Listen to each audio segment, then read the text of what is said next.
previously, the group of you have left the verdant locks with a number of seeds for a flower you harvested within its depths, known as the Midnight Lotus. These seeds have very difficult to acquire requirements to growth and the beginning of the sprouting process. But the petals of these flowers, upon their blooming, should suffice to aid in Teng's village's restoration from the blight which is currently affecting them. The group of you have then traveled from the Verdant Locks back towards the Kamatsi Lakes, northern along the Lion's Tail River to the trading bay of Rafa Bakor, and then finally turning due east to make the way towards Hollow.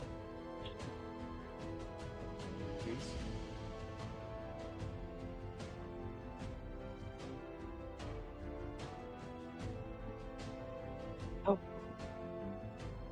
Gone again?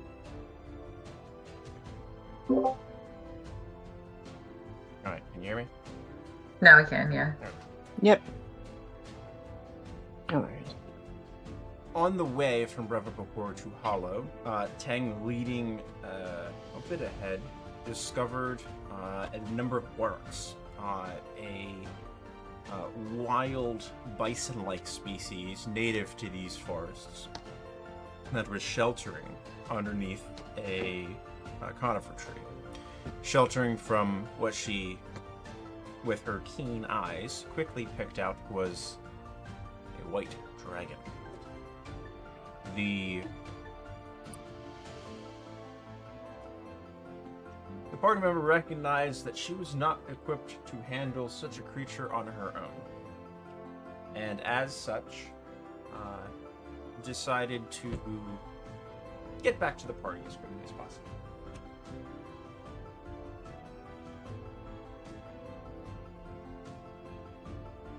One moment.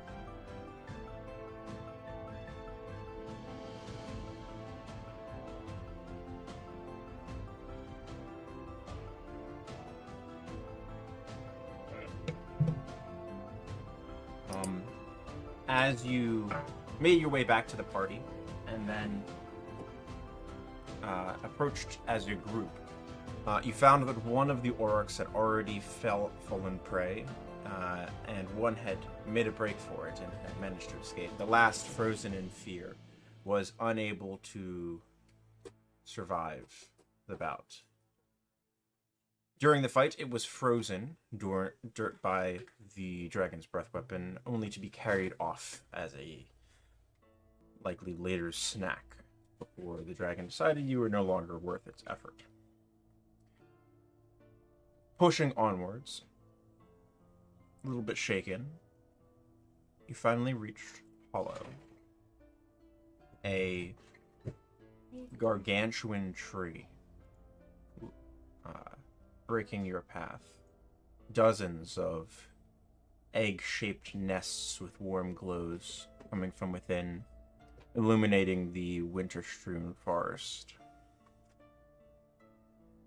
Teng, you are home.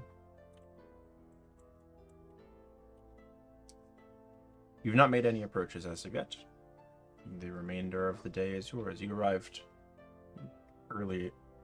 somewhat early in the morning, pardon me.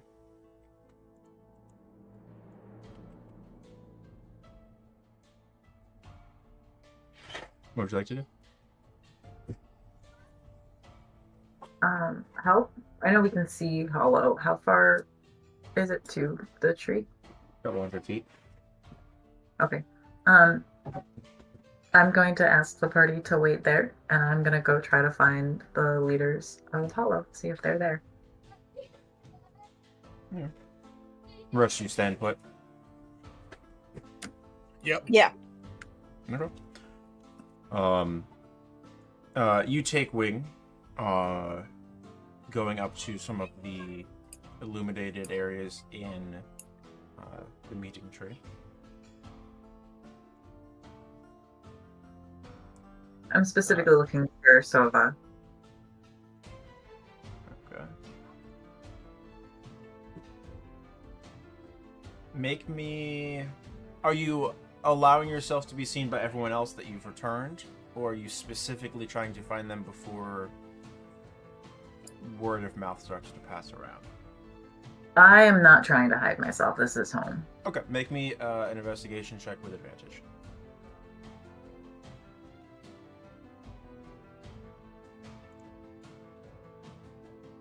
Nice. All right.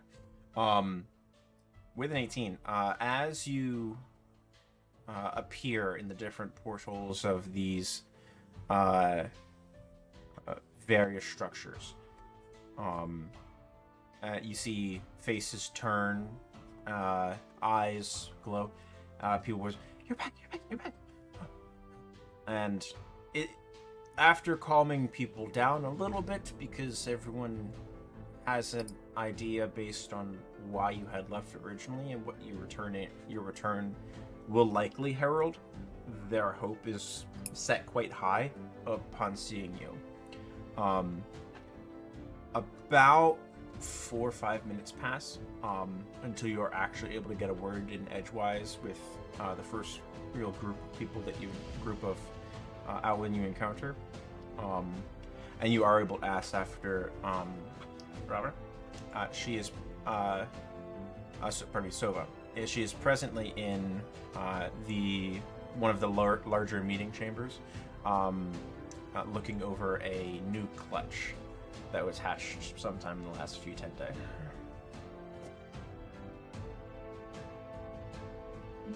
I greet her as soon as I find her.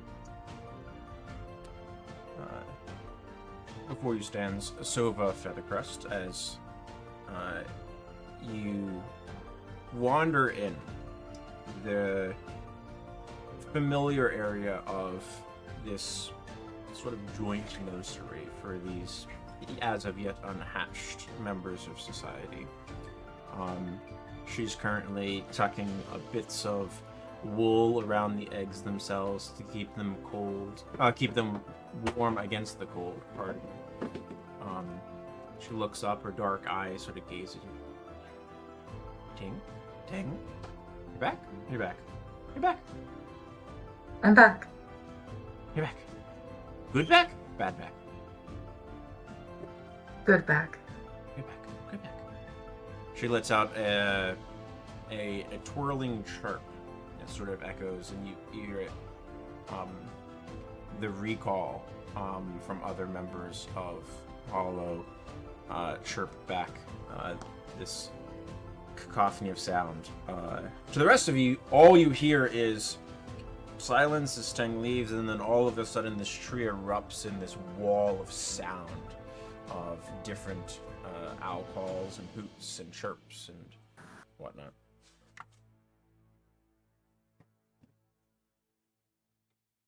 I'll tell you all about what has occurred since I left, but I have friends that I have brought with me that may need assistance getting to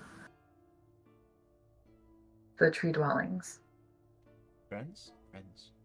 Yes. They are not our kind. You get a little bit of like a questioning eye, but presently a few strong Owlin are follow you out so you can identify your compatriots. The rest of you see Tang appear on a balcony with 4 or 5 pretty burly, strong-looking Owlin as well. I fly back down to my party. They take wing following you. Sova does as well. The rest of you see a smaller Owlin, patterned somewhat like Tang, although much more snowy white than mixed coloration of the feathers. Garbed in an upper tunic, along with a shawl. Looks like some degree of recognition of faith of some type. As she lands and takes a few steps in an almost waddling-like fashion towards you. Here is Sova Featherburst. So, there we go. You friends? Friends? Are you friends? Oh, they are. We are friends of Tang, Sova. so Sova. She touches herself. I'm Tannen. This is Eolas and Helirest. And then Elirest. Done and Right, Elirest. Tannen. Sova. Soba. Sova. And Sova. Sova. I'll Nice repeat to- everything. Friends. Yes. Shula puts her hands together, looks at you again, Tang. Yes, friends. There's a chirping hoot again, and some of the burlier Owlin flap over without any type of warning or provocation and grip onto all of the shoulders of your compatriots, and you feel the vertical force pulling you up. Alright, okay. We're doing this right now. About a Take minute. it out of them. One more Adin's falls. Oh god.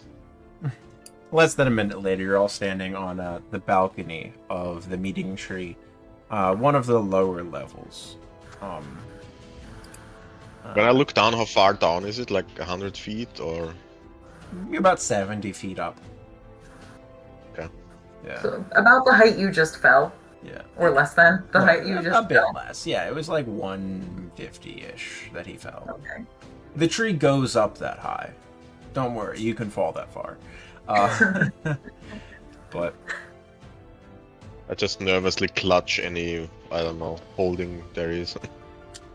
you find Um. strangers not here. They good? Sorry, could you repeat that? I missed They the first good? time. Good. I would not be here if not for them. It's good. Yes. Just a quick question. Did you see maybe a big white dragon fly over here? Because we encountered it back over there. Dragon? Yes.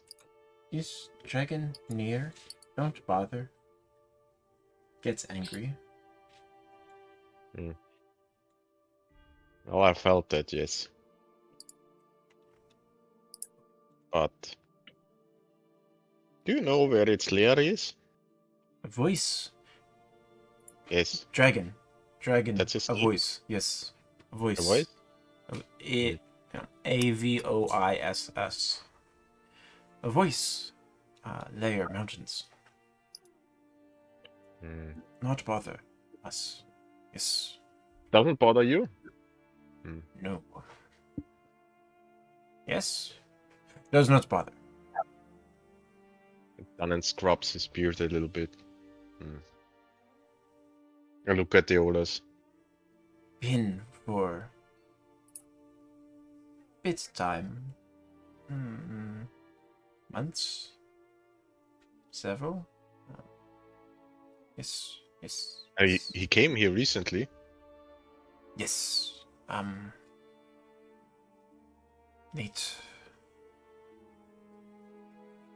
Late last winter?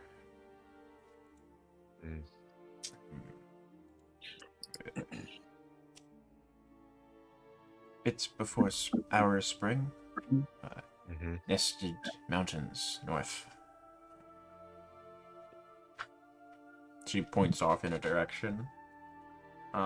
Which Siegfried recognizes it as vaguely northeast, or north by northeast.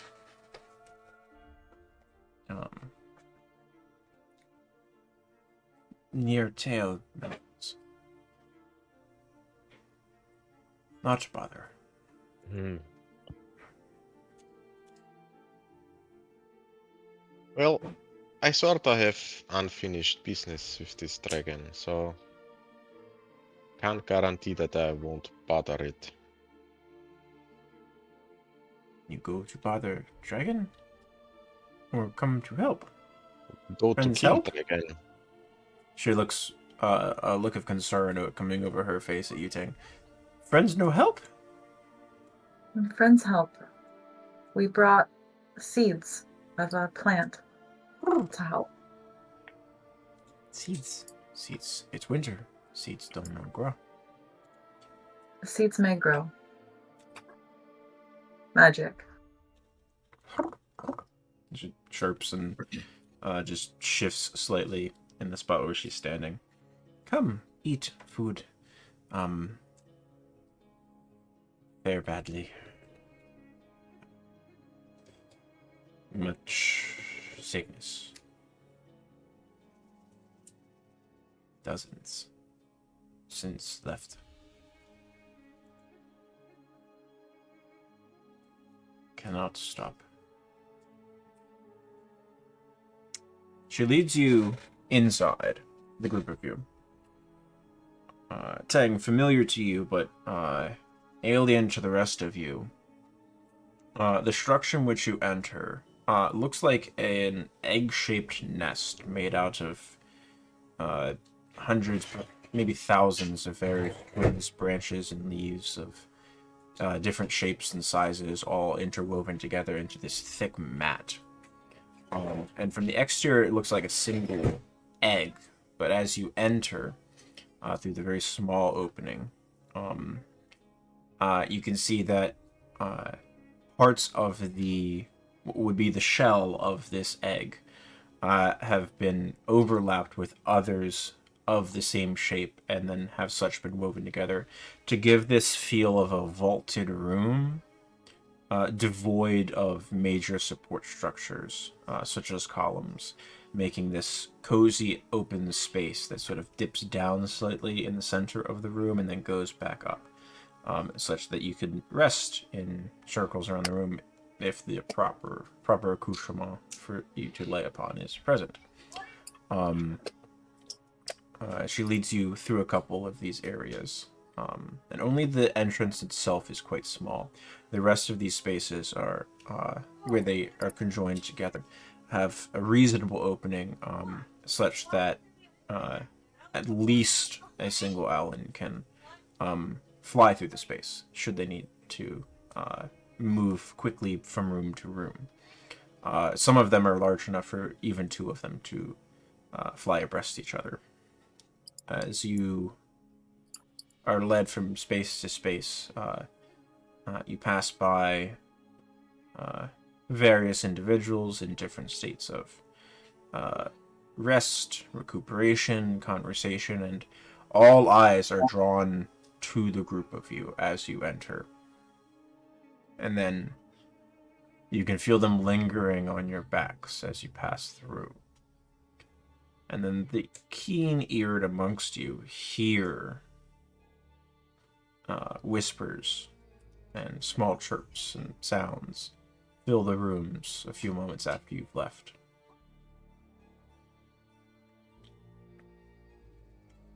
Sova leads you to a darkened interior room. There's no candles or torches of any type. Siegfried will cast Dark Vision on himself. Along the edge of this room, in tiered bunks, there are about 20 to 22 Owlin at first glance that are in various states of care. You can see a number of them are tethered down with thick vines to keep them from getting up and wandering around. Some of them just appear to be exhausted and have passed out.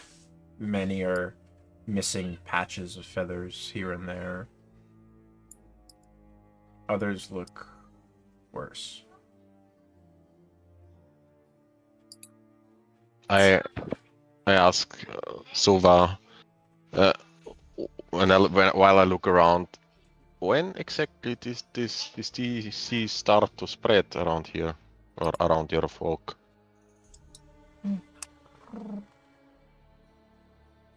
Timeline, probably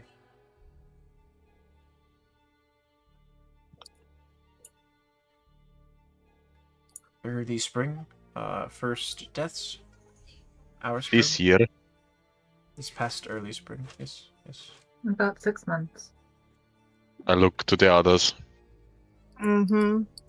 It's very close to... And I cut off the sentence. Close to.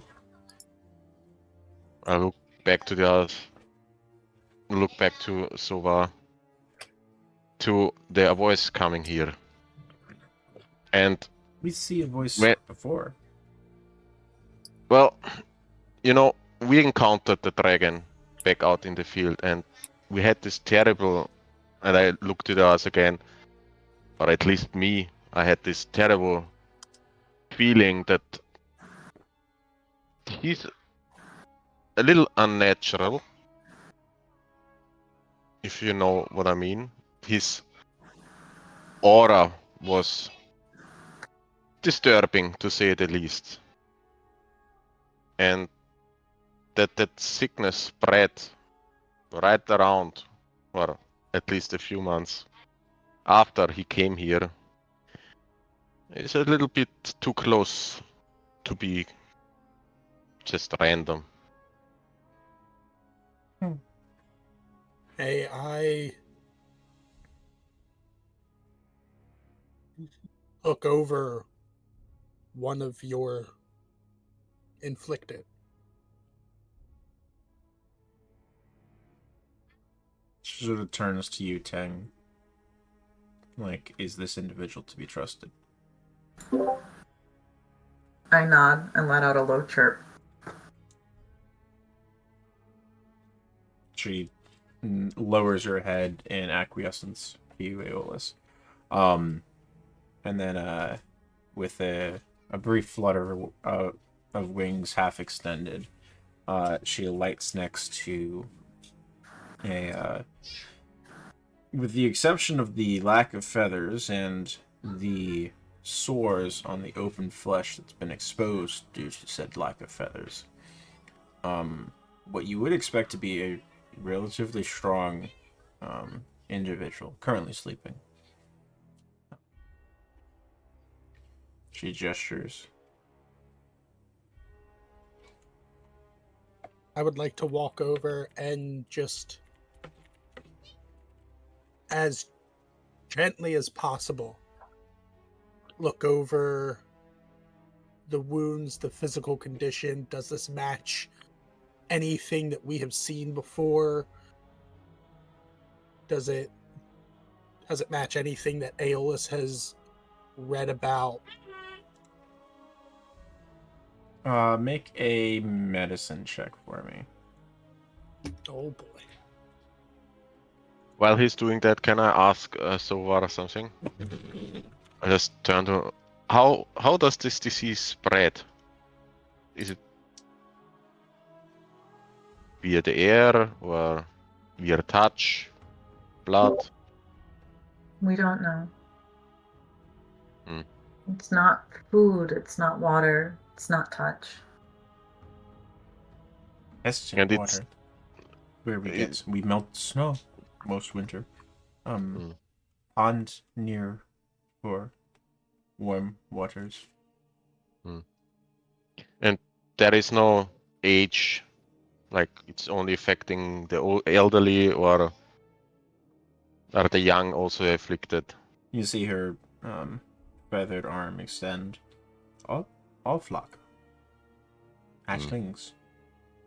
Never old enough to fly yet. licked, buried. Terrible. Old ones. Quite wise, strong of body, young, good herdsmen. Sentinels. All. I'm sorry for your loss. Where's it? Medicine check. 17.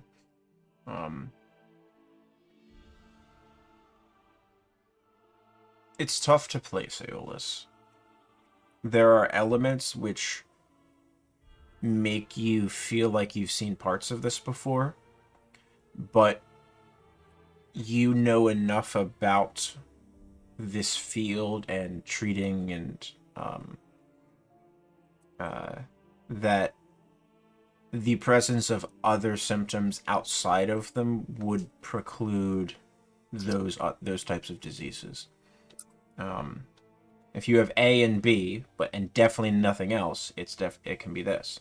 But when you have A, B, and C, well, it can't be the first thing because something else is present. She gestures. This Koka. That's Kokka. He's strong. Help us herd oryx this past spring for milks. Can I get closer to Kuka and usher Aeolus aside? May I? And before I do anything, I take a swig of ale and then gently touch the exposed flesh and look at Kuka for affirmation if it's alright for them to touch. They're currently asleep. Oh, then I look at Sova. May I? She nods. And I'll use 5 points of lay on hands to cure a disease or try to neutralize 1 poison or 1 disease. Yeah. Disease. As you feel the magic ebb away from you, make me a wisdom save.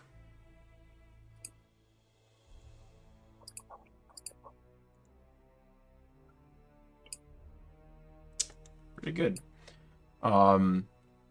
What is your current hit points? Or sorry, your maximum hit points? 111. 111. Okay.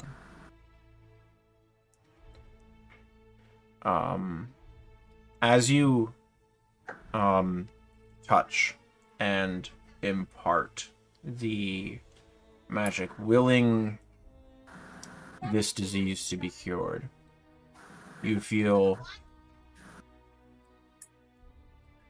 your body freeze in place as you've intended your magic to do something.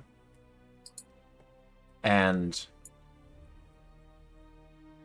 you feel more and more and more start to get dragged out of you against your will. You are unable to close the faucet. Your lay on hands pool is empty. Damn. And you take 50 points of necrotic damage before you are able to successfully cut off the stem as it continued to try to pull more and more energy out of you. Damn. I think just Dunning falls flat on his ass. Just. Whoa! Your hand What is the hell burning like you was just that? touched a hot kettle. I just hold my hand with the other hand, like. What was that? Tang's going to, knowing that happens because she has tried to heal them with magic in the past, she's just going to kneel down next to Dunnan and hold her arm out for his arm. Oh, what the hell is this disease? I feel like the life has been sucked out of me. And you notice, none of the sores on Kokka has seemed affected in any way. Like you poured water into a bottomless pit hoping to fill it up. Did I have any flashes of images or anything that may give me any clue? Like, is Make it... an Arcana check. Oh, right. I Right. believe. Cure wounds on. Yeah, sure. Go ahead. Done. You get 15. Oh, 20. Arcana. Not sure. Done. Yeah, that's not my forte. No. There's high numbers in the dice. Yeah. Well, whatever it is serious. And how long usually does this sickness take to, and I look, kills somebody? 2 to 3 10 days. Depends Horrible. on individual. Hatch things. Holders die fast. Spared makes pain. None survive. You see a No one that passed 3 10 day. You can see a sadness really hang heavily as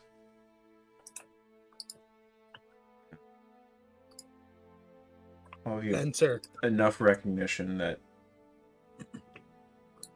it's difficult for someone who, in Sova's role as a healer, to acknowledge that everyone in this room is going to die, no matter what she does.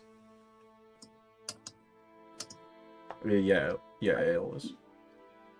I would like to immediately look around this room, and my eyes lock onto Tangs.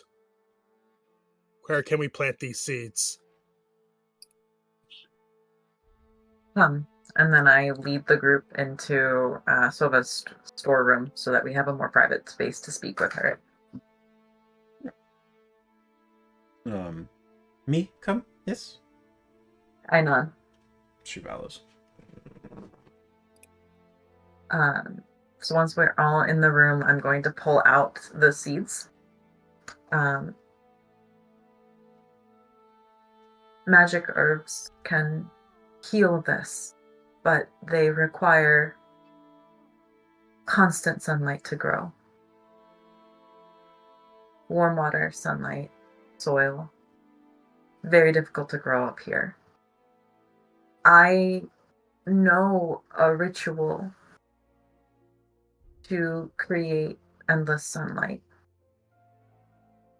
but it will take a lot of time to perform.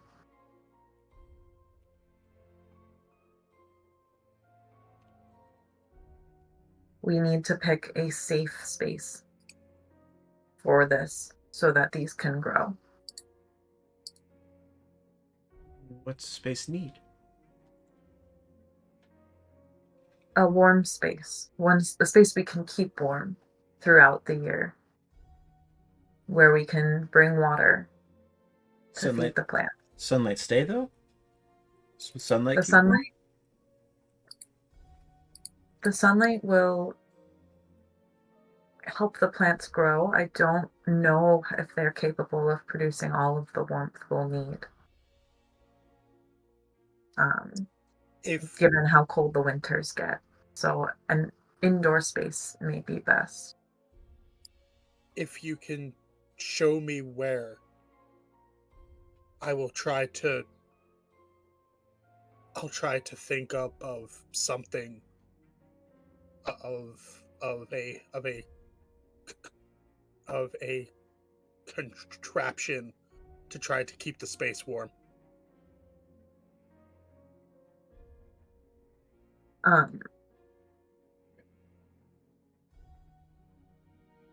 I gesture back to the hall we just came through, where all of the individuals are at present being cared for. Can we create a pool there? Pool? Need water? Mm-hmm. There are water plants that would Those- keep the water from freezing and give us ready access to providing the care to the people who are sick. It's also sheltered deeper within the tree. Sort of cocks the head to the side, quite angled, as she's thinking. Make water pool in tree. I nod. Yes. Could do, yes. Take some time. Many hands, light work. Yes, we make pool. You can bring water here? I look to the rest of the party. Can you assist with this? To create the sunlight.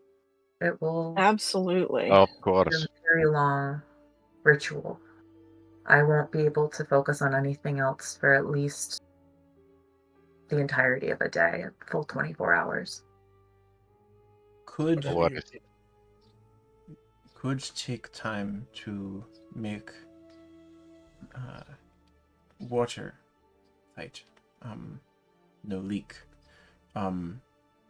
Could use spring pool on ground. Is it a hot spring? No, it is the pool that they use in the spring when it thaws. Okay. As the water source, as once the snow is no longer present, to be able to melt. Spring pool, good. And we need find a way to keep warm, but no wait to start.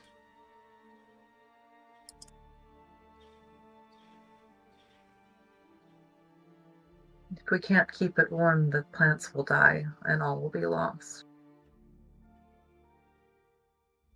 We find a way to keep warm. Ellie would like to roll wheel or woe on whether or not the pool should be. The question is, build pool in tree. Remember, this is an action that you are about to undertake in the next 30 minutes. Okay. No worries. Yeah. You recognize enough, based on how Teng has been talking, that such distant foretelling would need more powerful magic to be able to do so. Okay. Something on the vein of divination. You have divination? I don't believe I do. Or commune, or commune with nature would also suffice. Nope. So, never mind. Oh, good. Is there a way we can bring the light from out here into the space? It's dark here. I can create light that lasts endlessly. I just can't create warmth. Does light make one? Based on the description of the spell, it doesn't look like it. It just says bright light fills the area. Daylight, bright light fills the area. Yeah, that's fair. So, No. it doesn't say anything about warmth. So, No, but the next one down would deal with cold. so I have to do it twice. Choose an effect. Combine an extra effect. Yes, you will need to cast the spell twice if you want two effects. Resources for that. Aw. Oh, What resources do you need? I need herbs, oil, and incense worth at least 1,000 gold points. Or gold pieces, which is spell consumes, which is an obscene amount of money. So I don't know that I can cast it more than once. And it's not the second part. It's the spell's Hallow. I'll just drop it in the Yeah, go ahead. chat. And energy protection would be protection from cold. It does not generate heat.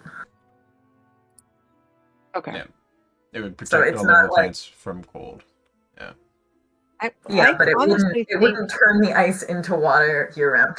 It would Yeah. just make it so the plants are hardier too.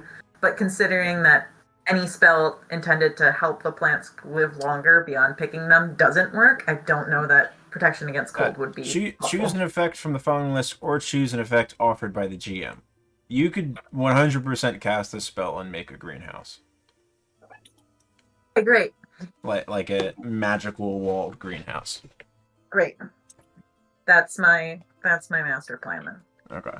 So we could just Twice. do it outside then. I would have Whatever to you cast need. it once Seems- for the light and once for the warmth. Yeah. And then it would just be a 60-foot dome of magic summer. Yeah. It seems to me that heat's the That's the radius. least. It's at 120 feet. Okay. It seems to Helly that the heat seems to be the easier of whatever it is that we need. Well, That's why I Um, was thinking having it be inside Yeah. so that we keep fires going to keep the space warm. Yeah. Mm-hmm. Absolutely. And Helly will do anything you need Yeah. to make this happen. It's the trade-off of do you want to try to wait for them to make a space inside that's airtight enough or watertight enough to hold a pool, and it then needs to be maintained perpetually, or outside where you can use a natural pool solving that problem, but then I just being cast presented the with the spell heat problem instead. Casting the spell twice would solve that. I just need to make sure that we have enough resources. So I'm going. How many seeds do you have? 1 second. I have 5 of them. You have sufficient resources. Okay. You have sufficient resources to cast the spell twice and have 3 seeds remaining. Then I will, after weighing the options, look at Sova and go, we can use the pool. Yes, I showed. It will take 2 days to prepare the space, She if not glances. longer. Yes. Oh, okay. is the pool protected? Deep in hollow? No. Only orcs come to pool, drink in warm months. Yes.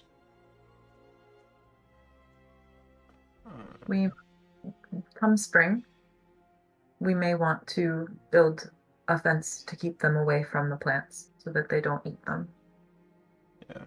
Additionally, you can choose to prevent celestials, elemental fey fiends, and undead from entering the space as part of Hollow, just automatically. Yeah, but orcs are not one of those things, are they? Exactly. No, they're not. They're beasts. They are beasts who are hungry and will eat plants that grow. So, Yeah. but that's not a problem for now. That's a problem for spring. Yeah. We could fashion a way to bring the spring inside. It is not a spring. It is a pond. Oh, Well, frozen over. I mean the water, the area for the plants.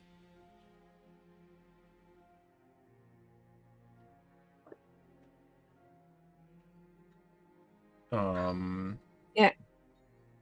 All of you can also make a I'll call it a history check.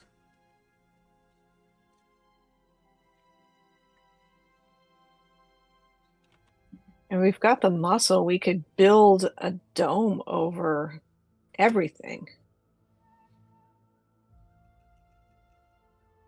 If it's time, and we've been going so long for this, if we spend 2 weeks here to get everything perfect and save these lives, that's worth it to me.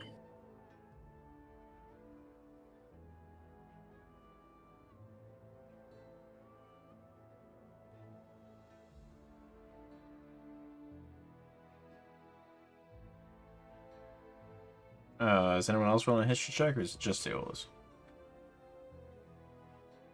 Sorry, I'm back. 1 second. History check. Yes, Little history bit- check. Well, I tried. We all Um, suck. Yeah. The apparent solution to both of your problems evades you for a moment.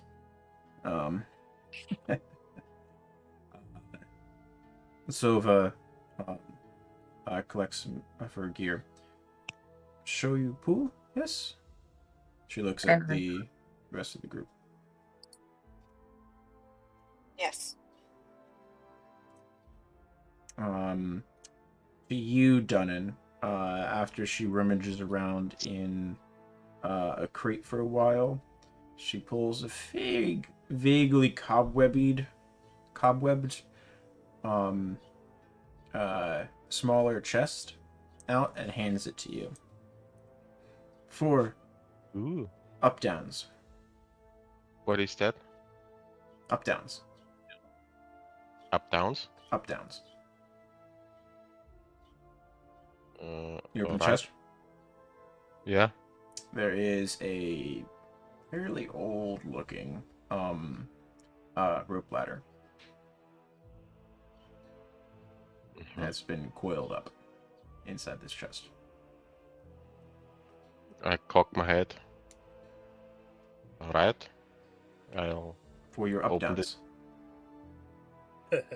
Oh, now I get it. All right, Yes. Okay. Yes. I see. And I nod and thank Sovar. I trill my thanks as well. To the pool. As we walk to the edge, can I look over the balcony?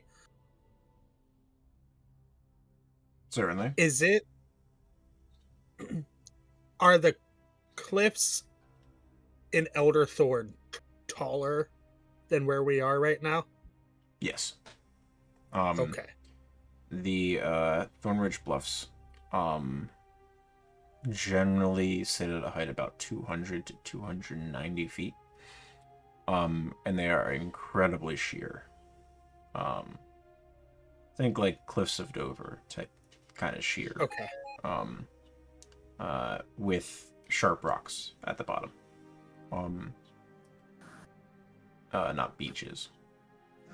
You're only about 70-ish feet up at the low balcony where you presently are.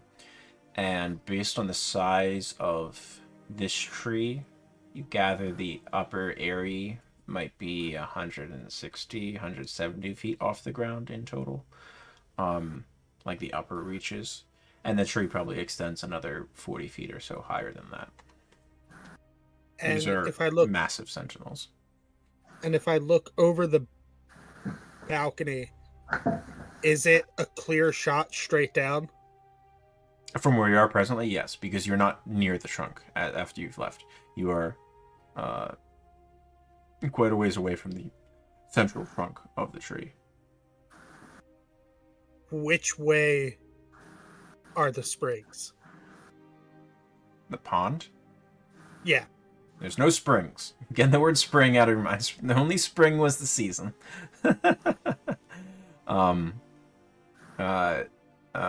Tang would recognize. It's further in from Hollow, from where you came.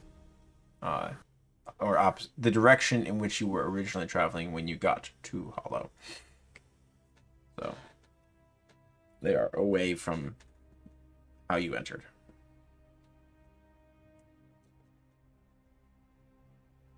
That makes sense. Yes.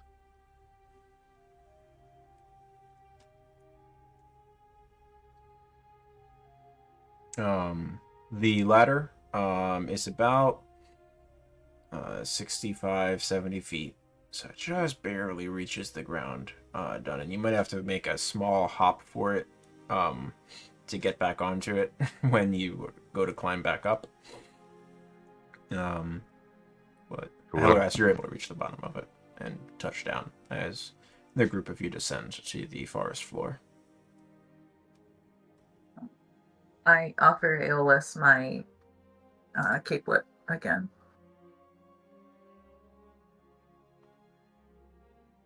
Because it's kind of Thank chilly you. And Aeolus isn't going to take the ladder down. He's just going to hop over the balcony. Cool. And then use Roll some fall damage. Feather Fall when he gets really close. Nice. Burn them spell slots. It's not a spell slot for me. Burn those utilities. Yeah. Ten's gonna cock her head sideways and go, "Can't you use that on Dunnan too?" If he wanted to. About 20 seconds after, as Aeolus very slowly descends from the Featherfall spell, anticlimactically, lowering his voice, not in time with his fall. The group of you reach the forest floor.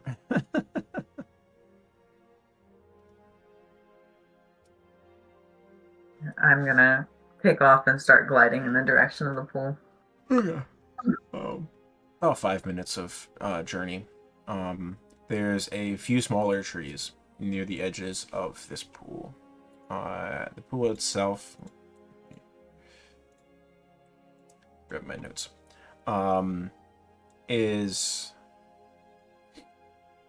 vaguely oblong shaped. There's a small ledge of raised earth and stone along the opposite side from where you approached. It's currently glassed over with ice.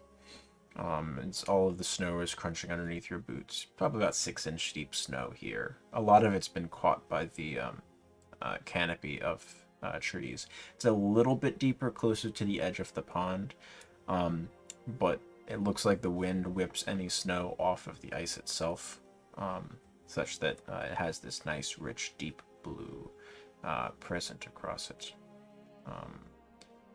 It's big, but it's not a bad thing, and it's not too big such that Hollow would not be able to cover the full size of this pond.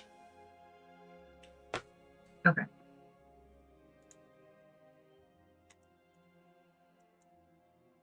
It is about 60 feet on its longest edge, maybe, or longest measurement. It's a good sized pond, and to your understanding would also contribute. You know that it's reasonably deep, and usually has a small degree of wildlife in it as well, and is often used as this watering hole for wild creatures during the months that they can drink from this pond. So you suspect it's fed by some type of underground aquifer, as far as you know, but I mean, it also is readily supplied by rainwater and meltwater. So since the pond is the plants grow in shallow water, I want to get as much shoreline as possible. So It would make sense to cast the spell from the center of the pond, correct? You could. You might, if it melts the water. I guess if you're just doing the light one first. Yeah, that makes total sense. What is hollow? You touch a point and infuse an area around it. Yeah, so it's wherever you can touch to get everything started. Yeah. So I'm gonna look at the party and explain the spell, and that it takes 24 hours for me to cast.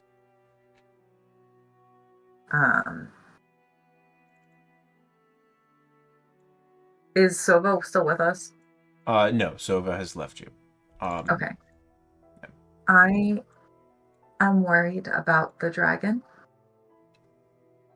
We angered him. If he comes while I'm casting this spell, I will not be able to help.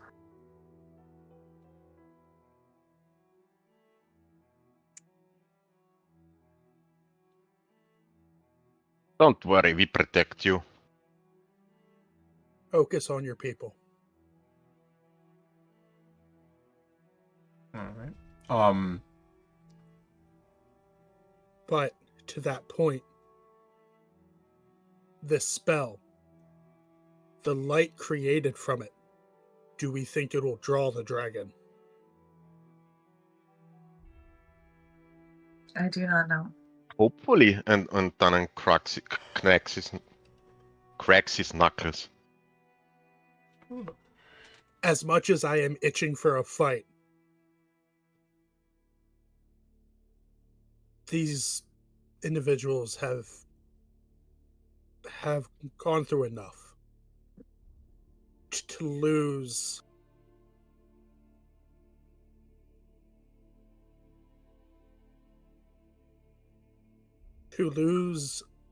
a large amount of your people to something that you can't cure.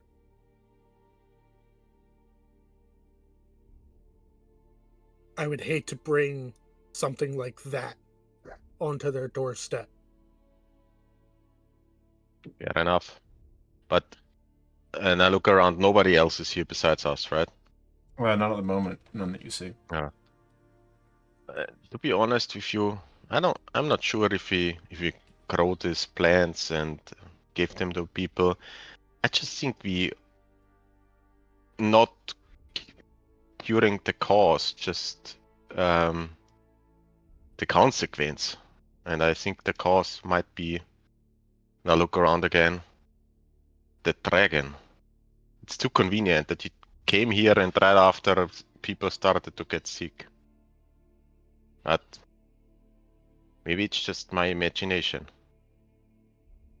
Well, it's not like these plants will grow immediately. They'll take some time. Siegfried chimes in. I can fix that. Well then, once we get... Maybe that'll take me time too, but I'm gonna go nap, so that way I can be ready to do that. Siegfried leaves. Well, once we finish this, and I'll turn to Tannen, then we can go take care of that dragon. And we go for a hunt.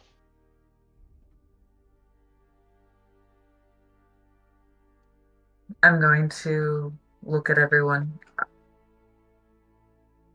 I'll have to do this twice. And I'll need to rest between. A small break for us is alright. Just focus at the task at hand. Are you okay if I start now? I'm not leaving. I'll be out here with you the entire time. Yes. So will I. Well, I thought that was implied. Alright. This will then begin a skill challenge. Okay. Thing. Mhm. The entire duration of the spell, you have to be concentrating on the spell. If your concentration lapses at any point, the spell fails.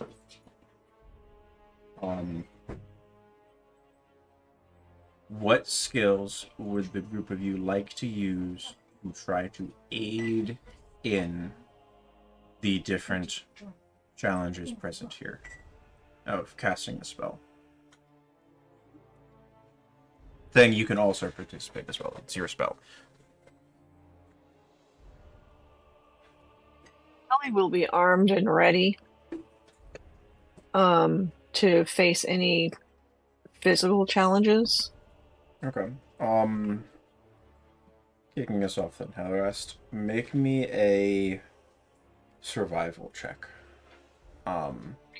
This is getting the lay of the land, figuring out potential defensive positions where hostile forces might have come from, where you can see the horizon where you believe a voice to be nested.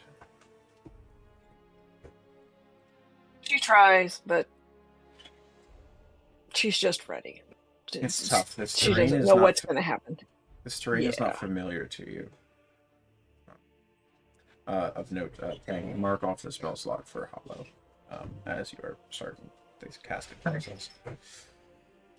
The group of you spend the first couple hours trying to get a general vicinity defensive perimeter set up, taking patrol. It doesn't feel like it does that much. What else would anyone like to bring?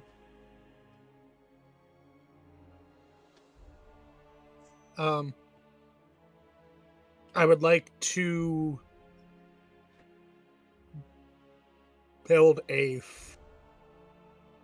fire relatively close so that those of us who cannot withstand the harsh winter are able to stay out here longer. Okay, make a nature check for me. Despite the harsh cold, and most tinder being frozen solid, if it has any degree of moisture within it, you are able to get a reasonably sized bonfire going. It's late in the day. It takes about 3 or so hours. You're 5 hours into the cast at this point, if you want to keep track of that for yourself, Tag. Mm-hmm. But you are able to get a decent-sized fire going, helping stave off the cold, and it's quite a welcome reprieve for the group of you. At 12 hours and 20 hours, AOS, you will need to make another nature check on those to keep it going. But Okay. having that fire will prevent any of you from needing to roll for exhaustion. Dana will, when he sees that Tang is getting tired, will cast Aura of Vitality and pump some hit points into her, just to refresh her. Sure. Okay.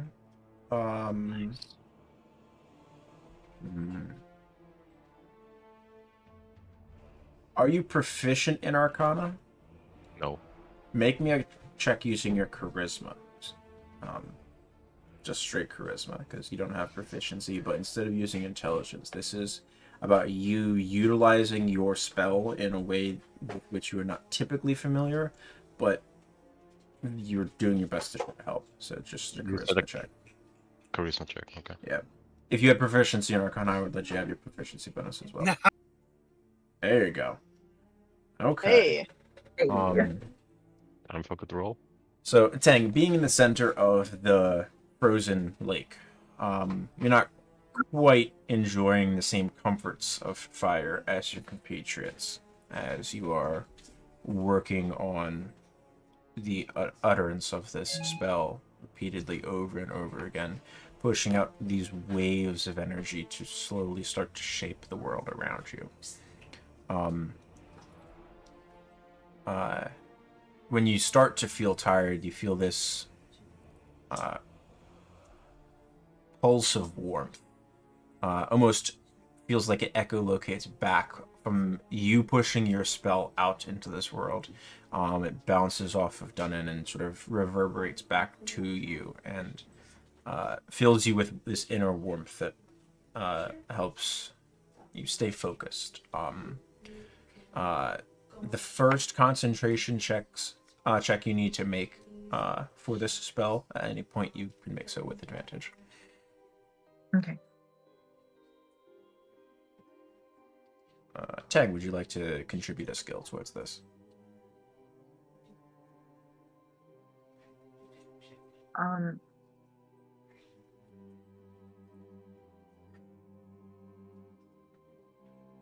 I'm not sure what else I could do other than just casting the spell, right? Because it requires my concentration. Mm-hmm. Yeah. So it requires concentration. You don't have to cast another spell or anything like that. Mm-hmm. But as you are casting the spell, you can move about the pond if you so choose. You're not tethered to one spot. I would imagine you have to select the spot at the culmination of the spell, but probably or beginning and end or something like that. So you can mill about, you can look around, you can appeal to the kami with religion, you can try to make sure that you and your compatriots are not being seen from above if you're worried about that. You have a lot of options. Whatever you feel like you want to try to bring to this ritual. I, being the person casting the ritual, would prefer not to be the person that gets spotted if there is anybody that is drawn to the magic occurring. So I am going to try to stealth myself to blend in as much as I can with the terrain. Okay. If I don't have to stay on the point that I'm casting the spell, then I will be closer to the shoreline, among some like scattered rocks, Okay. where my color allows me to blend in better. Roll me a stealth check.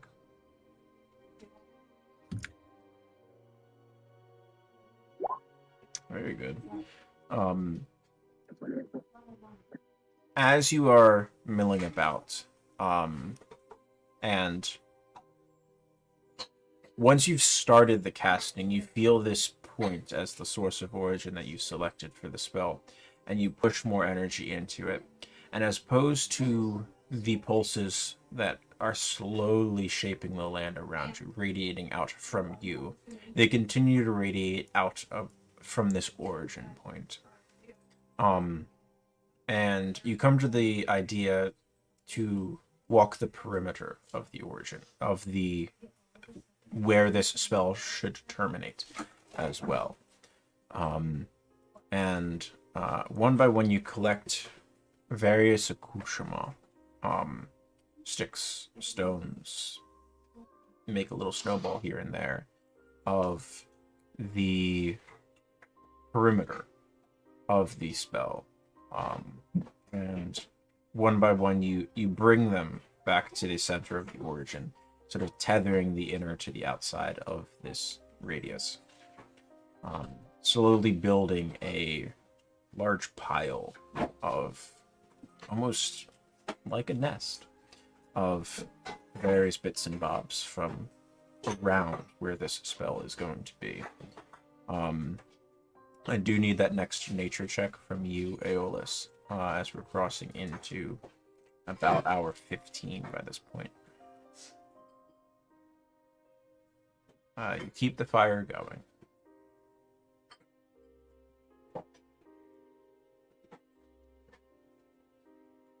By this point, night has well and truly fallen.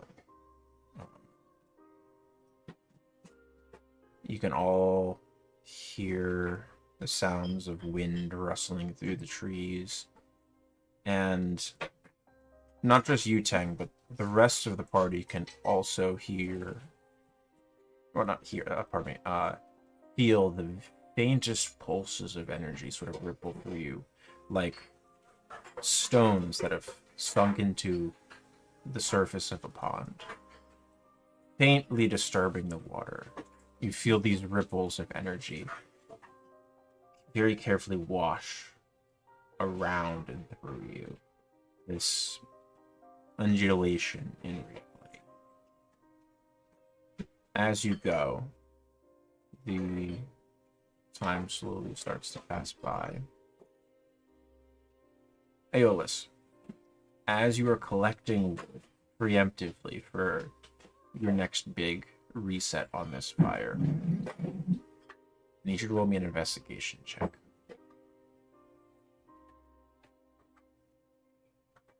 It's a bad roll for you, and it's still an 18. Oh no. The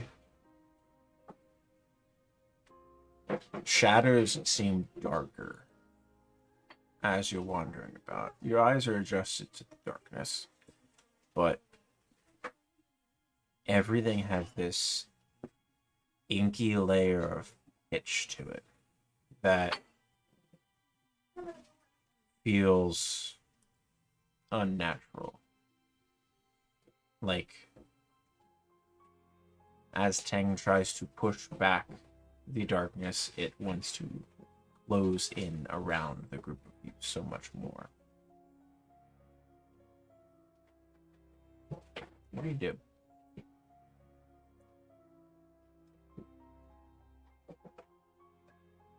Aeolus is going to drop what he has in his hands. And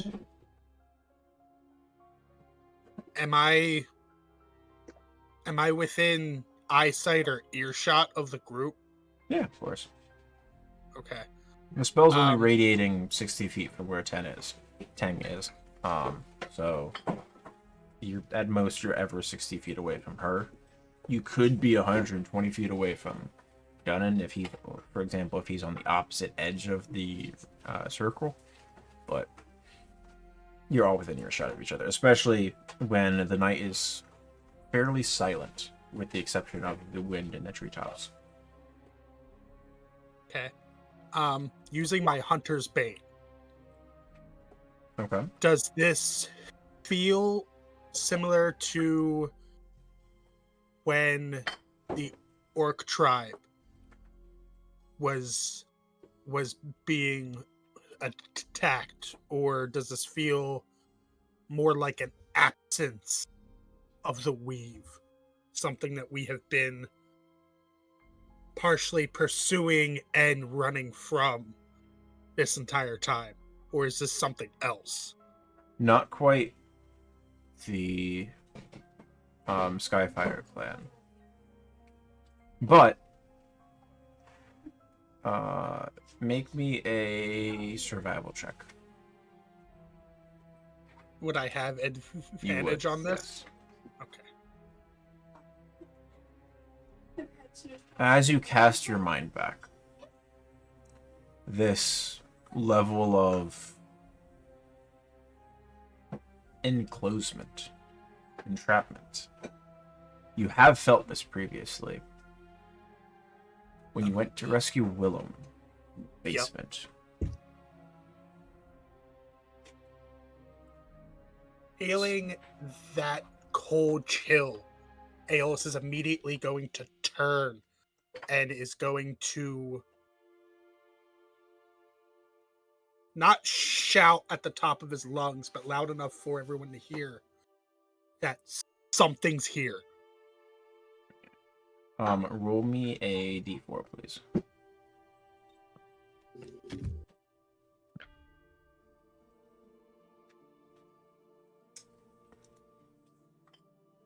Alright. So you shouted and you're sprinting back towards your compatriots? Yes. Okay. I'm going to move all of you to the map. Can I also do something, or is it too late? That's what the d4 was for how many things could happen. And he's using that action to get close back to you guys. I would like the group of you to roll into initiative, please, so I have a turn order.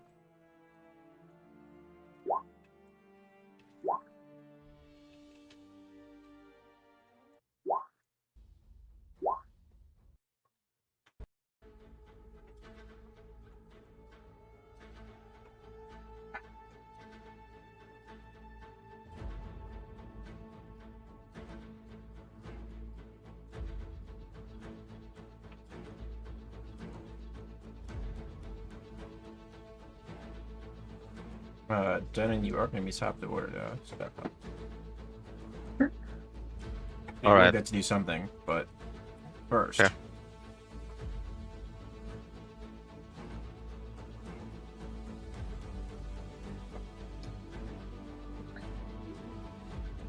I think I got all of them.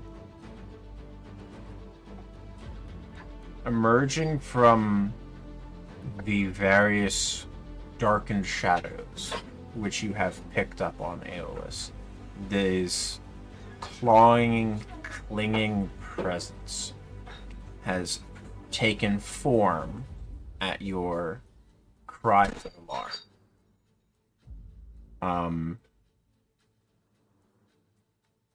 A large host of cloaked figures, ghastly in their forms, pull themselves out of the darkness. Dunnan, at Aeolus' shout, you are quick on the draw, and you see everyone, several of them nearby to you.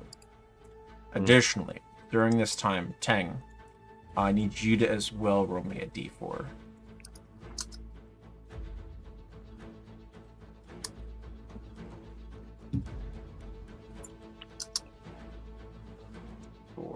Okay, so you have a nest here that is present in the center.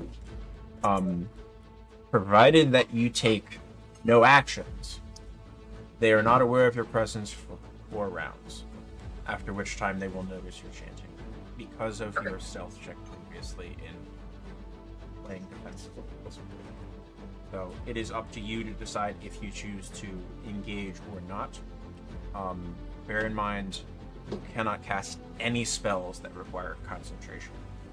Mm-hmm. But you can cast other spells. Okay. And at all points, you must be within the appropriate radius for Hollow, obviously. Mm-hmm. Dunnan. Top Yeah. I'll look around and shout to you and tell you, I'll take the left flank and run over.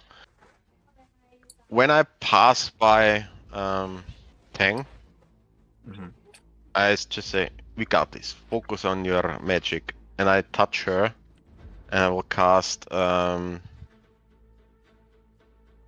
protection from evil and good on her. Ooh, nice. Okay. That makes you concentrate on that, right, Dunnan? Yeah. Yes. And I'll take like a defensive position in front of Teng. Sweet. So that's an action to cast. So that brings us to shadows.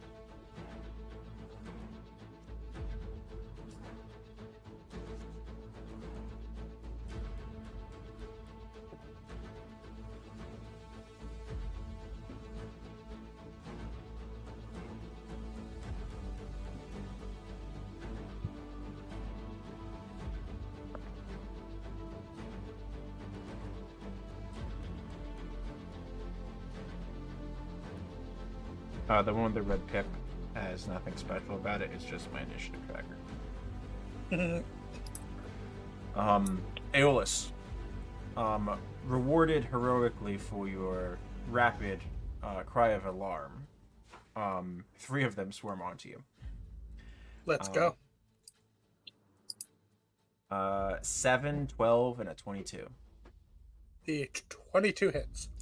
You take 7 points of necrotic damage. And I need you to roll me a d4. Yep. Your strength score is reduced by 4. Yep. Until you finish a rest. Awesome. Keep note of what your original score is, so you can change it back as long as you don't die. Yep. Hellerast, 2 of them are able to get close enough to you. I don't believe a 14 hits you, though, and the other one's 9. No, it does not. You are able to successfully evade their attacks. That brings us to Aeolus in turn order. All right. As a bonus action, Aeolus is going to whisper the command word and summon the spirit to shed in the lantern to shed bright light. Okay. That's a bonus action to do so? Yep. Nice. Okay. And loud enough for the entire area. No. You're not You're not gonna fuck this up. Let's go. Come at me if you want. I'm not scared. And he's going to start to swing. Go for it. 2 attacks. First one has advantage. You're using the Katana? Yep. He's gonna attack the leftmost one. Certainly. What a time to crit. 13 points of damage. You do not have a right up, correct? That's right. Okay. That is sufficient to dispatch that one. That is a magical weapon. Yes. And then on the backswing, Aeolus is going to drop to his knee and use the momentum to grip the katana in both hands and come upwards towards the second one. Yeah, go for it. 10 is on deck. 10 is not quite enough to hit them. These are not quite rapidly moving creatures, but they are amorphous. You're used to fighting things of flesh and blood, and this one that you slew dissipated as soon as you broke its form. All right. Anything else?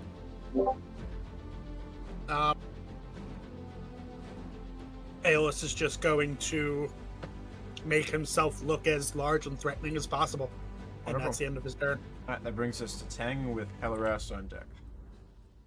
Tang is going to flatten herself against the ice and snow that's drifted onto the ice as much as possible, taking advantage of the fact that she is stealth. Okay, noted. That brings us to Pelerast.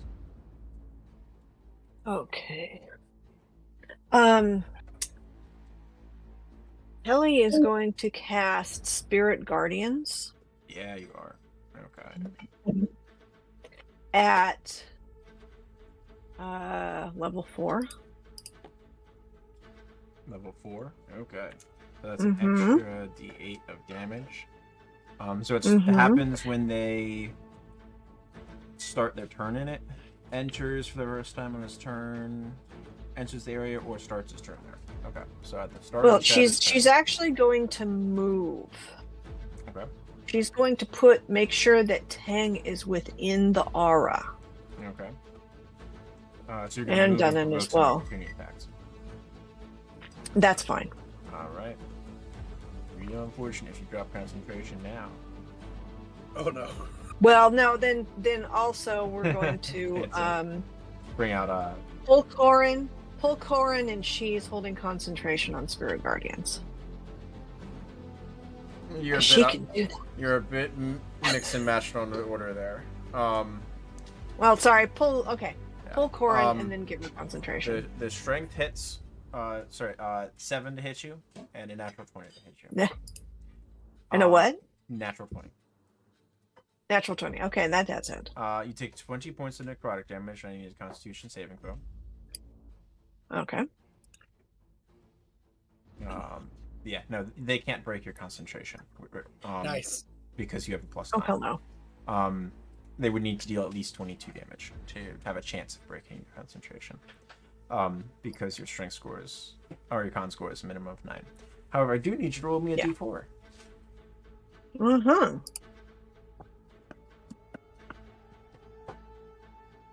Your strength score is reduced by 2 until you complete a rest. Okay. If your score drops to 0, you die. Fine. All right. So you move and you get the spell up, move, and then pull Corin. Go ahead and pull Corin out within 15 feet of where you are. And that'll bring us, and no shadows are within 15 feet of you. So that'll then bring us to Dunnan. First point of order, he's gonna cast the spiritual weapon at level 2. Right next to... how far away can I cast it? 60 feet. 60 feet. Yeah. Okay. Yeah, you got some range there. I'll help out the Aeolus. Okay. And I'll... Wait, I just get out the... Where is it? The boot. Or the mug. Yeah, the mug. I'll just get it over here and hit that one. Yeah, 23 will hit. That is enough to cause that shadow to become disintensified. That's a word. Sure. If you are thirsty, take a swig, Aeolus, and then move.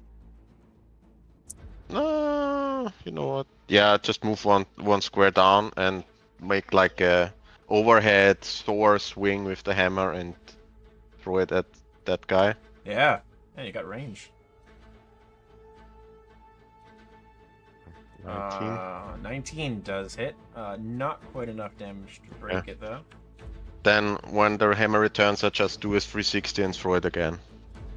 All right, throwing the hammer a second time. 12 just hits them. Sweet. Yeah, low AC. And with 9 additional damage, that is enough to break that shadow as it vanishes in a silent scream. And that is, and I take the defensive position again. Just raise shield in front of tank. That's it. Us to the shadows.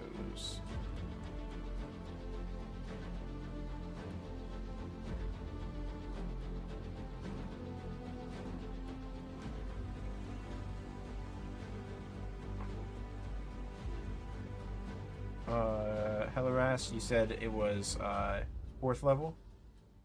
Yes. Go ahead and roll me 4d8, please. Okay. 4 of them are making saves. I believe it's wisdom. Oh, come on.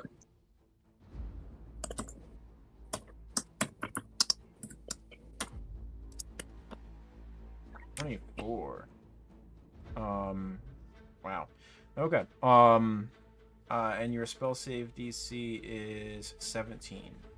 So one of them, first one passed, second one failed, third one failed, fourth one passed. So, Okay.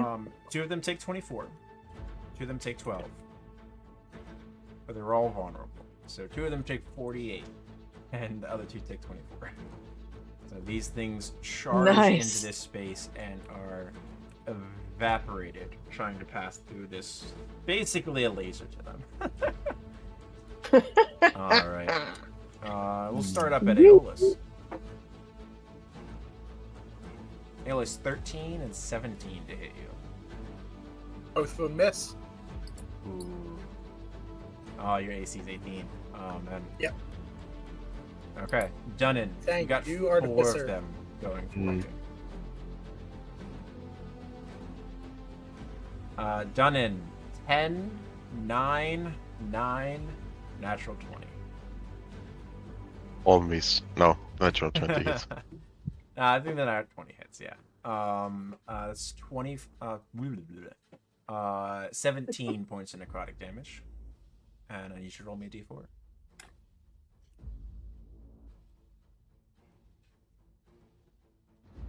Two. Your strength score is reduced by 2 until you. He's sucking me dry. Out of That's it. context. All right. Yes. That brings us to Aeolus. Isn't that what you usually like? As he's swiping at both. First the left, then the right. Oh, Aeolus. No. Those are both misses. He's just too focused on everything happening down there. Okay. I'm glad I sent you some help up there. And then, as a bonus action, Aeolus is going to...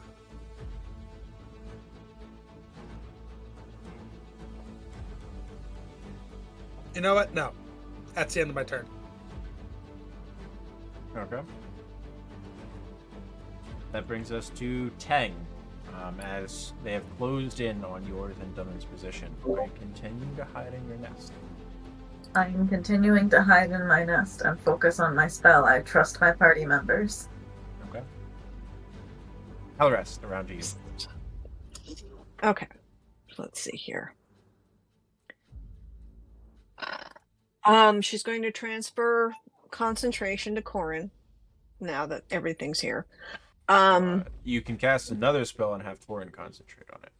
Concentration is Oh, okay. presently yours. Corin has to be out for her to be the focus of the spell. Okay. Let's see. I'm just gonna cast.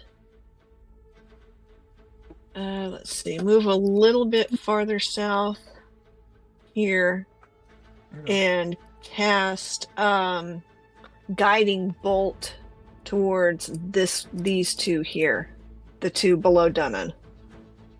Okay, well, one of them's inside your Spirit Guardian's aura, so you want to hit the one that's outside of it? Yeah. Okay, go for it. Guiding bolt. I'll do it at level 2. Yeah, you dealt 44 points of damage to it. It's annihilated. It's gone. It's gone. Okay. No more. Okay. Radiant damage, guys. Yeah. No. Okay, that'll bring us to Dunnan. Not a holy person. Well, he's got 2 targets in front of him. He's gonna hit those 2 targets. So first on the one in front. And since Helirest just mentioned holy damage or radiant damage, he's gonna dump the level 1 smite. Fantastic. They're also undead. Perfect. So you get 3d8. Yeah. 15 double to 30. 39, 41 points of damage to the first one. and swing again at the second one. Would you like to smite? Of course. That is 38 points of damage. Still enough. And then I turn to the left. I don't know if it's possible at all. I'm gonna use bonus action. Oh no, I'm gonna bonus action use the mug and hit the one in front next to Iola's. Gotcha. Yeah, go for it. There it is. And that will be my turn. Does hit, not quite enough. The spiritual weapon is force damage, right? Yes. Okay, so it is not vulnerable to it, but does still take the damage. That brings us to the shadows. Other would you like to roll 4d8 for me, please? Absolutely.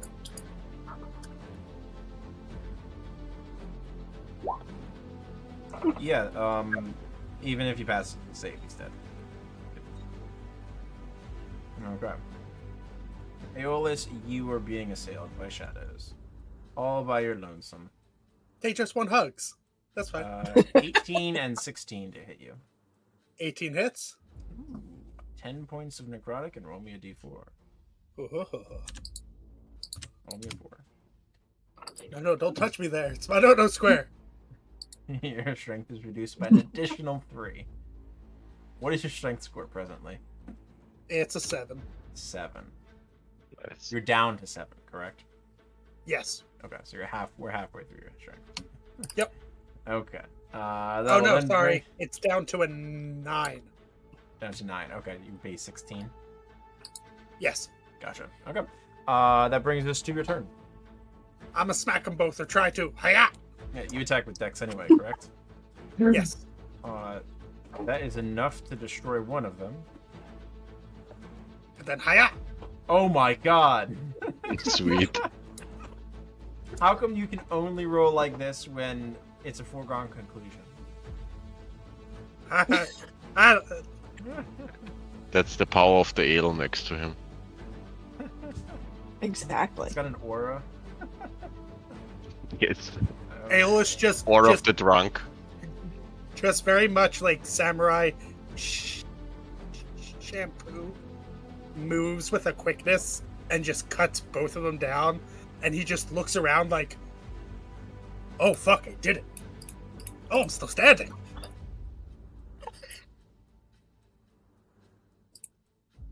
Can't believe it. I think this is the first combat I've been in with Aeolus where you haven't dropped below half hit points.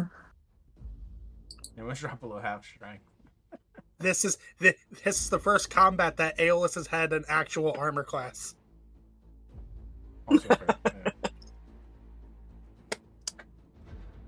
Okay. That takes the group of you out of initiative. And it's still night. It is still dark.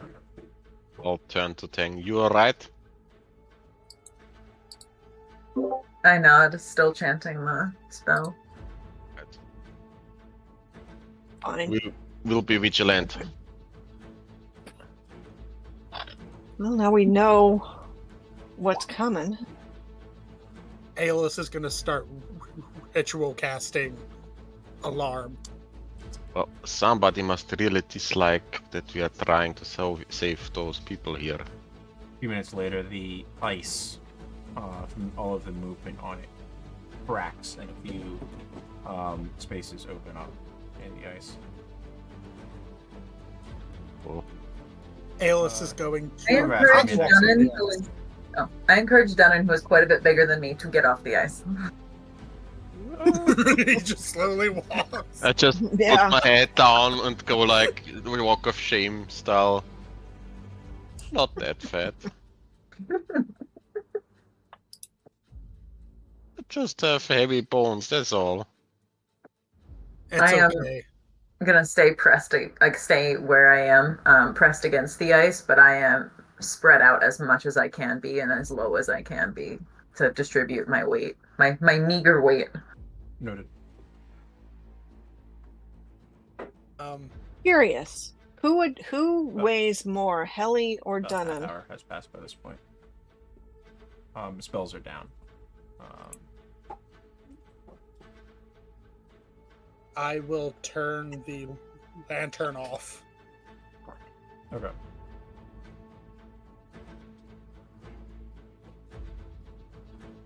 As you snuff the lantern, and everyone's discussing who weighs more. You feel a... I volunteer to sit on Aeolus to see who hurts most. Yes, we'll use Aeolus as the teeter-totter. I have so many comments right now. It's a good workout for his abs. All of you hear a presence force its way into your minds. Past any defenses, swept aside like chaff before the scythe.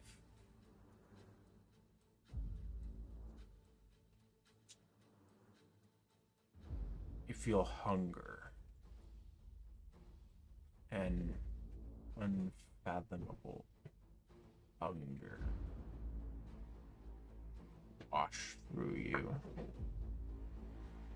Not hunger that would be associated with starvation, but desperation.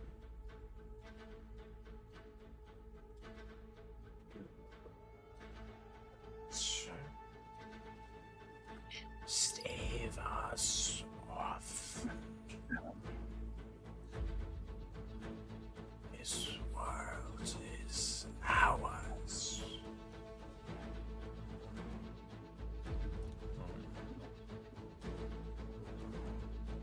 Frantically look around. Oh, sorry. Glancing all around. I'd like all of you except Tang to make perception checks, please.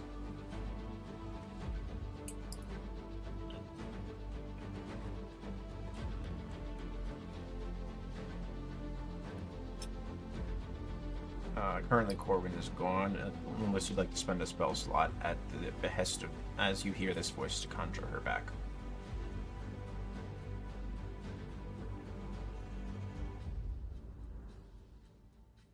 Not at the moment, no. I'm just gonna move her token. Yep, thank you. That works. Alright. Aeolus. Whilst you were working on the alarm spell, you see the shimmer of light for a moment, and then a screeching tear, like not high pitched, it's low, if you've ever heard someone tear leather, Yep. it sounds like hundreds of those sounds overlaid on top of each other. There's this dull bass to this tear, as there is a rend right near you. Does this feel and sound familiar to what Aeolus and Willem experienced? In a dream? Yes. Yes. I'm also going to ask you all to roll into initiative. This creature, Aeolus, you have alert, correct? Phase 2, let's go. Yes, I do. None of you are surprised. I was asking about alert for a different. Let's go.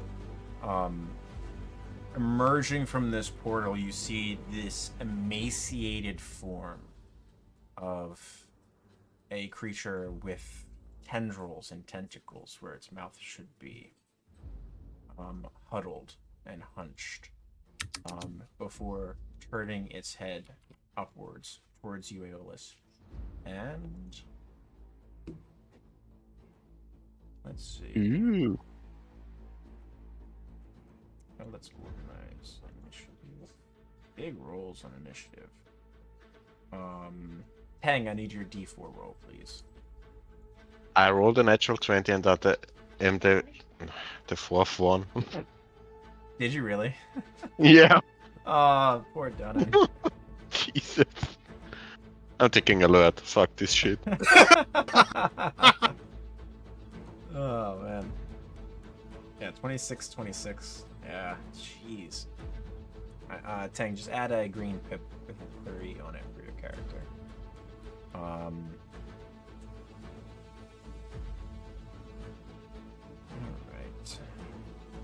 As it appears and triggers this initiative with Mind Warp on you, Aeolus. Okay. 19 to hit you. 19 hits. Alright, that is 15 points of psychic damage to you. And you have Yep. disadvantage on intelligence, wisdom, and charisma saving throws until the end of its next turn. Okay. That will then put us at top of initiative. Tang, what are you doing? Remaining camouflaged at the present moment. As best I can. Camouflaged.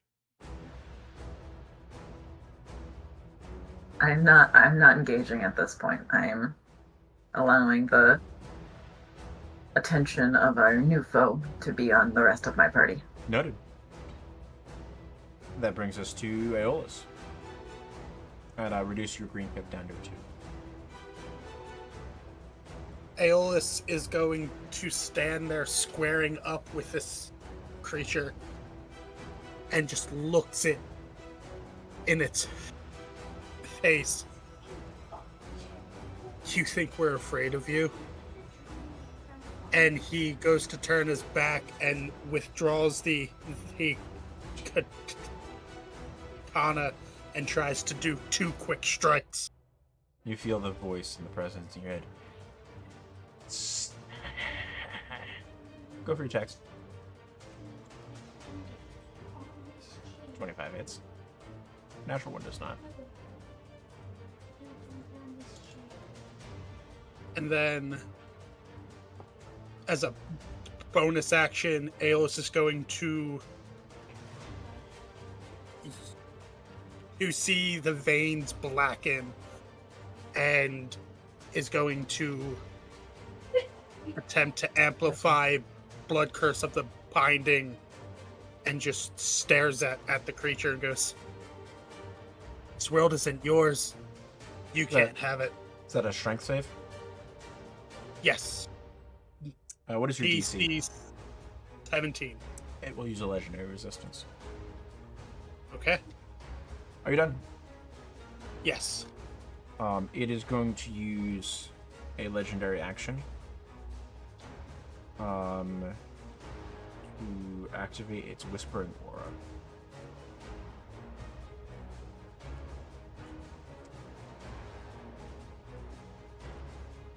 And then it's its turn. moment. The Whispering Aura affects people at the start of their turns. Alright. Its turn. You have disadvantage on saves. Yep. It is going to start by trying to wrap its tentacles around your face. Okay. Oh no. 26 to hit you. That hits. 8 points of psychic damage. Okay. And I need you to make an intelligence saving throw for me, please. You are stunned until this grapple ends. Okay. It will then... Let's see... No. The rest of you then see... Why did it jump? You get a down, plus down, down? 5. You get a plus 5 because you're within 10 feet of me. I want to loop one track. Here, you are within 10 feet of him, so you do have a plus 5. You are not stunned until the grapple ends. That makes a big difference. It will then quicken a mirror image. And you see multiple versions of this form look like they're all grabbing Aeolus at once. You are still grappled, though. Okay. Brings us to you, Dunnan. At the start of your turn, you are affected by the aura. Okay. I would like you to make me a wisdom saving throw. With disadvantage or? No, just Aeolus. Aeolus had disadvantage because he got hit by Mind Warp. You take half damage of 14, which is 7, and you have no added effects to the aura, as your mind is assailed by tens of thousands of whispering, crawling voices that are trying to drive you into insanity. I'll just rock off the...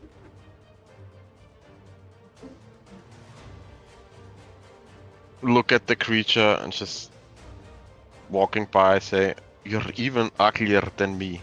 And I'm gonna flank it with Aeolus. And attack with advantage. Yeah, go for it. So, first hit. Ooh, 18. 18 does hit. Okay.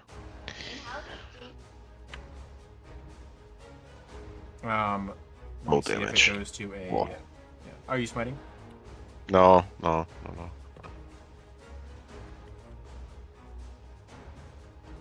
yet. It will eat one of the mirror images. Second attack? Can I bonus action try to shield bash it? Yeah. It's a shove attack, correct? Athletics? Yeah, right. Yeah. Contested athletics. Yeah, sure.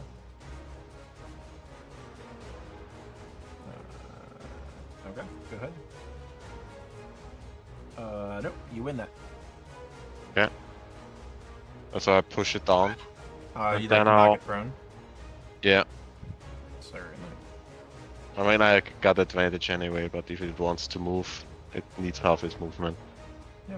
And then I'll just overhead smash it in the face, or try to. Certainly. Would you like to smite? Let me just see if I hit. Oh, I have to roll with advantage. Yeah, check for the crit. Nope. Yeah, you hit. 12 now points. I'm gonna smite. Sure, go for it. Level 2. Level 2, is so it- that's 3d8. Yeah. So, look at 29 points of damage. Right into the chest. Just to... Right into the chest of a mirror image. Damn. Oh! Okay. Burn him down. Anything else done? No! Alright, that's the second time it has jumped my track.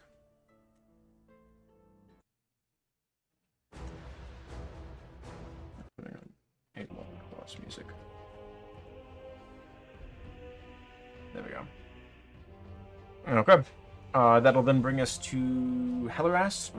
Sorry, before Hellrest, it's going to use another legendary action. Got them back.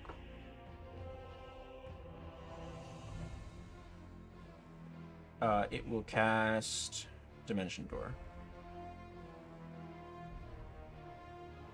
Boy. No. Aeolus, you are currently grappled by it. I need you to make. You no longer have disadvantage. I need you to make me a Charisma saving throw. This is attempting to force you to be Let's dragged with try. it.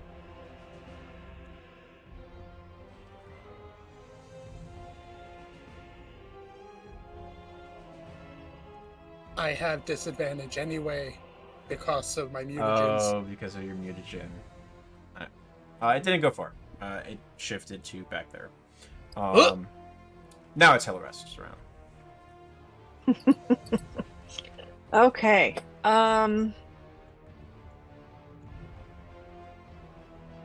Let's see here. Isn't the making out I wanted.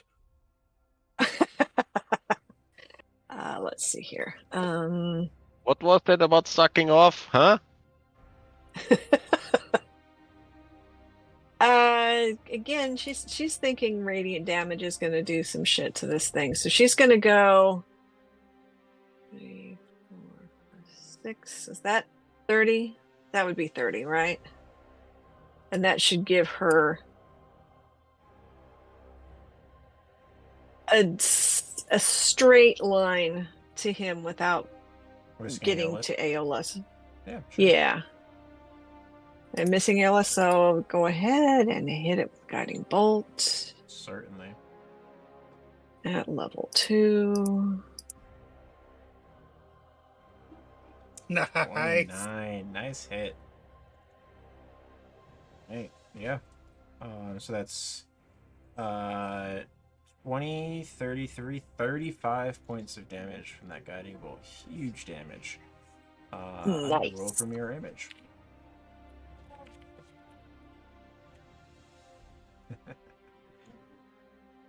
Don't laugh like that. It's a copy. You rolled a 17. Shit.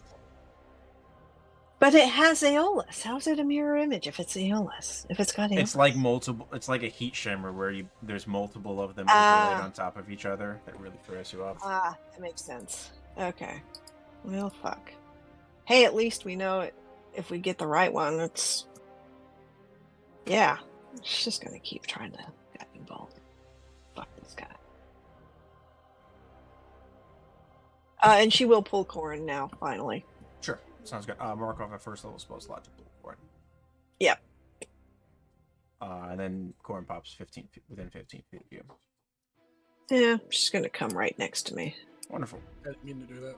Anything else? Hellrast for your turn. Nope. Okay. That's it. At the end of your turn, it's going to use its next legendary action. And that's where's my measuring? Here it is.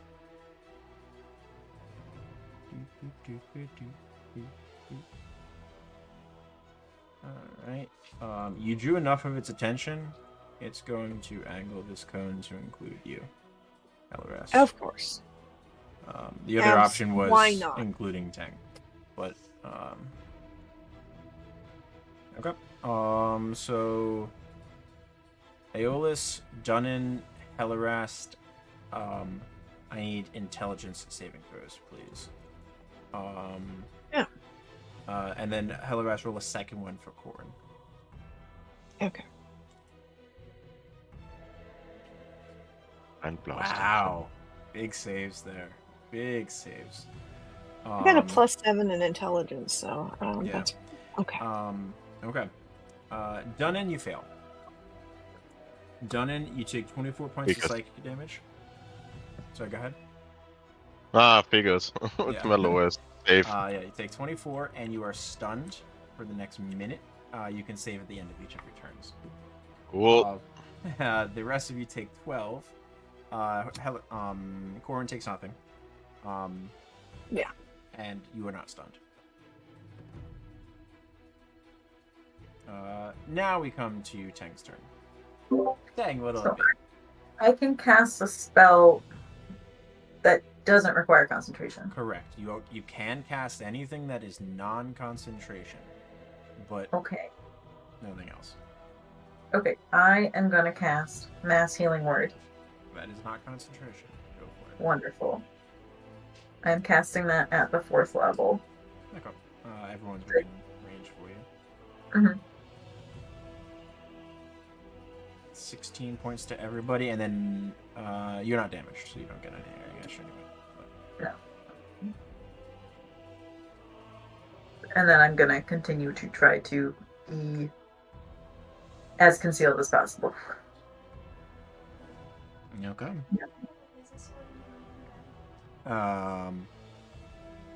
Make since that's a bonus action, you can make me a stealth check because you have now cast a spell, so you are now revealed in your position. Is now very aware of where you are. So you could attempt to hide and at least obscure yourself, so you are out of line of sight. So make a stealth check as an action. 24. Okay. Duck back down behind your ad hoc nest. Aeolus, around to you. Aeolus is going to attempt to amplify Blood Curse of the Binding as a bonus action. Okay. It's a strength save. Yep. Nope. That word says 6. It is going to use its second legendary resistance to auto succeed. And then defiantly, he's going to take the katana and try to attack it. Is it at disadvantage because I'm grappled? Let me double check. I don't believe the grapple is restrained. It is not, so it is straight roll. Awesome. This is not a restrained grapple. 20. Both of those hit. 9 and 4, 13 points. And then Aeolus is going to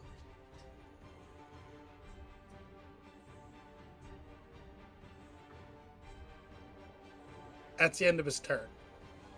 Okay. Did you get your healing from Yes. Tang? Okay. Yep. All right. End of your turn.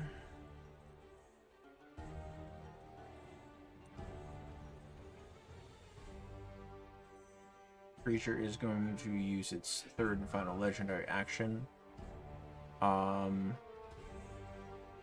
Dunnan, I would like you to. Oh no, it's attack. It's not a save. 23 to hit you, Dunnan.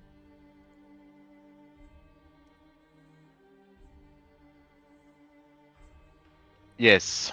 20 points of psychic damage from Mind Warp at range, and you have disadvantage on Intelligence, Wisdom, and Charisma saves until its next turn, which is now. Perfect. Until the end of its next turn. Lovely. Recharge. Okay. Noted. Cool.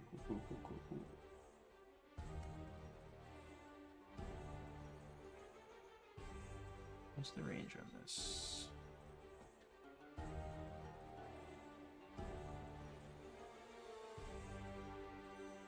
Nope, it's not going to do that. 1 moment, please.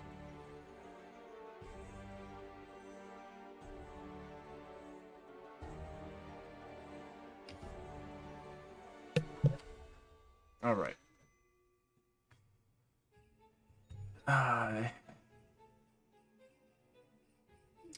It's gonna go after you, Dunnan. I'd like you to make me a wisdom saving throw as it's casting a spell. With disadvantage now, right? Yep. Go plus 12. I mean, plus 12 is still pretty good. Yeah.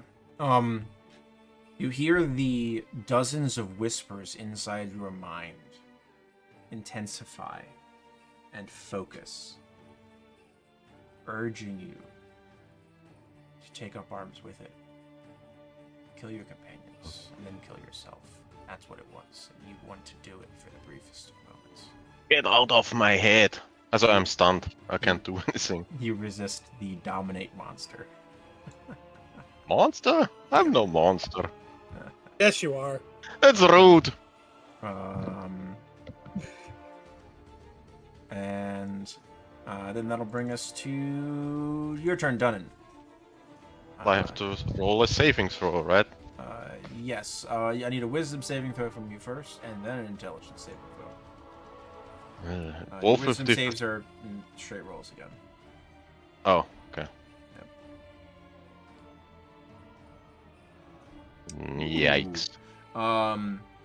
You do take 15 points of psychic damage from the Whispering Aura. Mm. And now your intelligence save to no longer be stunned at the end of your turn. Mm. You are still stunned. Cool. Oh no. I just thank you. Your heavy hitter's And- gone.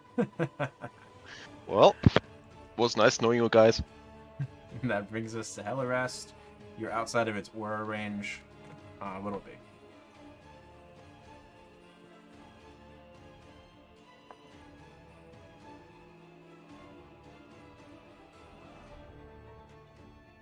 You mute him.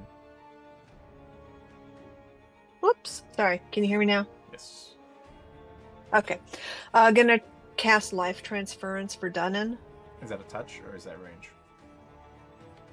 That is 30 feet range. So I'll move however much I need to get to him. I'm zoomed in. Am I 30 feet? No. I'm still No. back home. I'll move to here. I don't know why I can't move my token right now. What is wrong with me? I want to move You're on the down measure below there. this little tree. Oh, shit. Okay. I got Never you. mind. There we go. 30 feet. There you go. There we go.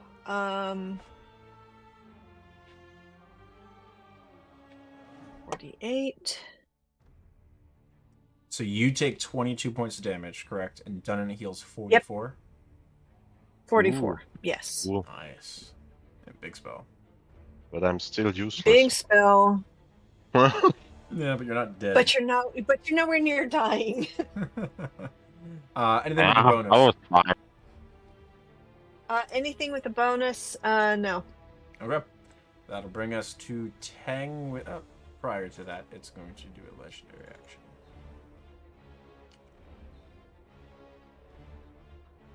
It's going to try to use its tentacles on you again, Aeolus. Boy, 20 to hit you. hits. 14 points of psychic and intelligence saving throw, please. Nope, it does. You are not stunned. Okay. Now we come around to Tang. It would take a lot more than that. Just wait until you're at 0. You're incapacitated then. Don't taunt at Aeolus. Shut up. Brains are tasty. I'm gonna use Healing Word on Aeolus. Okay. At the 3rd level. 3rd level. Okay. Big healing word. 20 points. I'm at half of my health. And then I am going to drop back down into stealth mode. Sure. Go ahead and make me another stealth check. End of your turn. Mhm. It is going to spend 2 legendary actions to focus itself. Comes around to Aeolus. Aeolus is going to shout to, or he's going to shout out, protect them at all costs. Don't worry about me. And is going to bonus action activate a Crimson Right. Okay.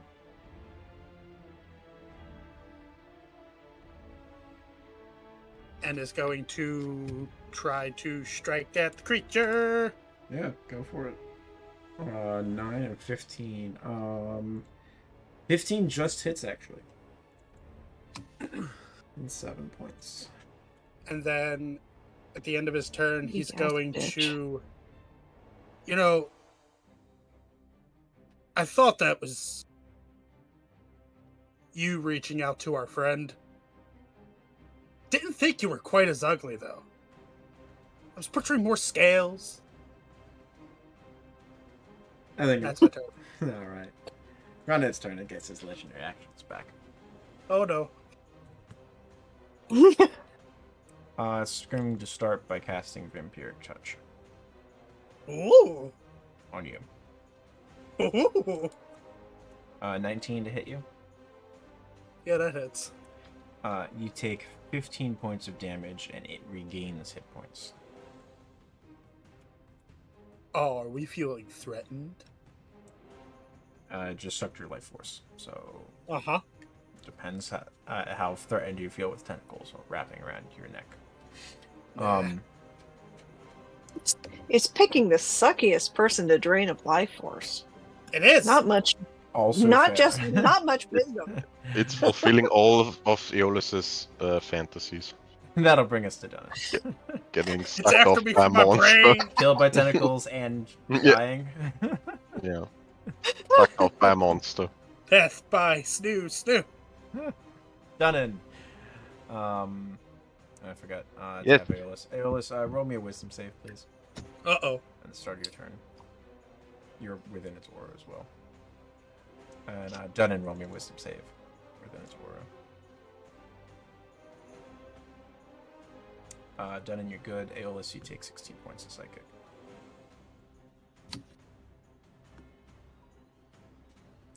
Now it's Dunnan's turn. Make intelligence save to end this done. Yay. 16. You double check his DC. Just fails. I'm DC 16. just drooling. You're that kid whose tongue is now stuck to the ice. Yeah. That'll bring us around to Hellerast. Okay.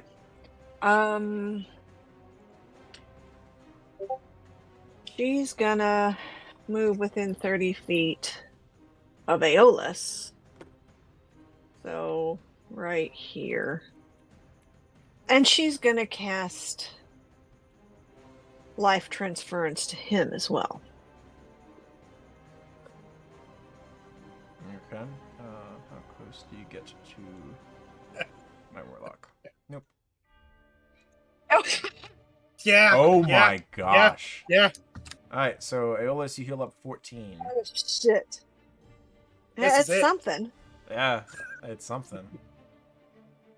Anything else, Hellerast? I'm gonna start sending Corin that direction, see if she can do any damage, but she's not gonna be able to get close enough. She can move one more square, but yeah. Not quite Okay. close enough. Alright. Spent that. It spent that. Still has that. Spent that. It's using a legendary action.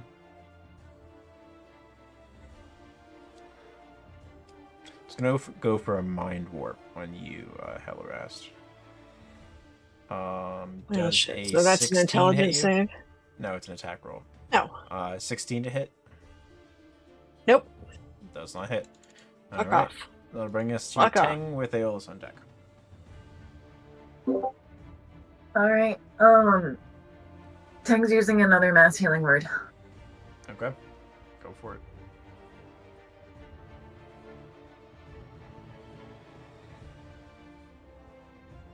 Trying desperately to keep everybody up. 16 points to everybody. And then I'm gonna go back to stealthing. I'm popping my head up, Okay. healing, and then going back down into the snow. Don't forget you also have your Channel Divinity if you need it. I think it's Preserve Life. Yeah, I have that. Yeah. I think that's a fixed number. That then brings us to Aeolus. with my warlock Aeolus on deck. Aeolus is going to attempt to strike. You're gonna make a wisdom save first. Yeah, man. Yeah.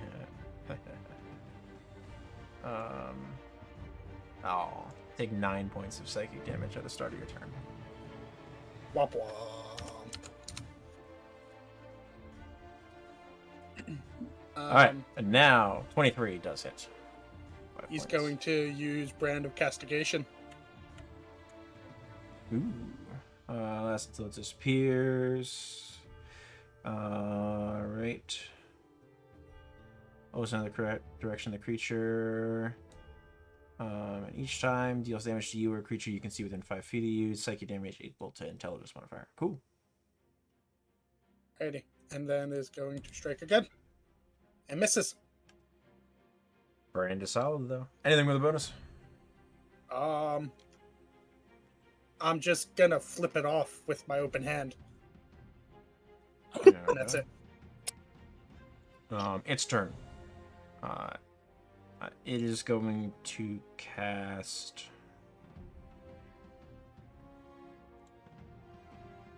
Nope, that's too long of a spell.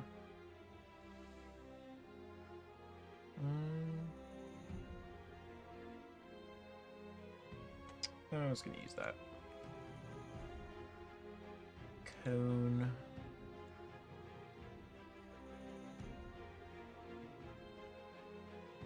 Oops, why is it doing from the edge corner?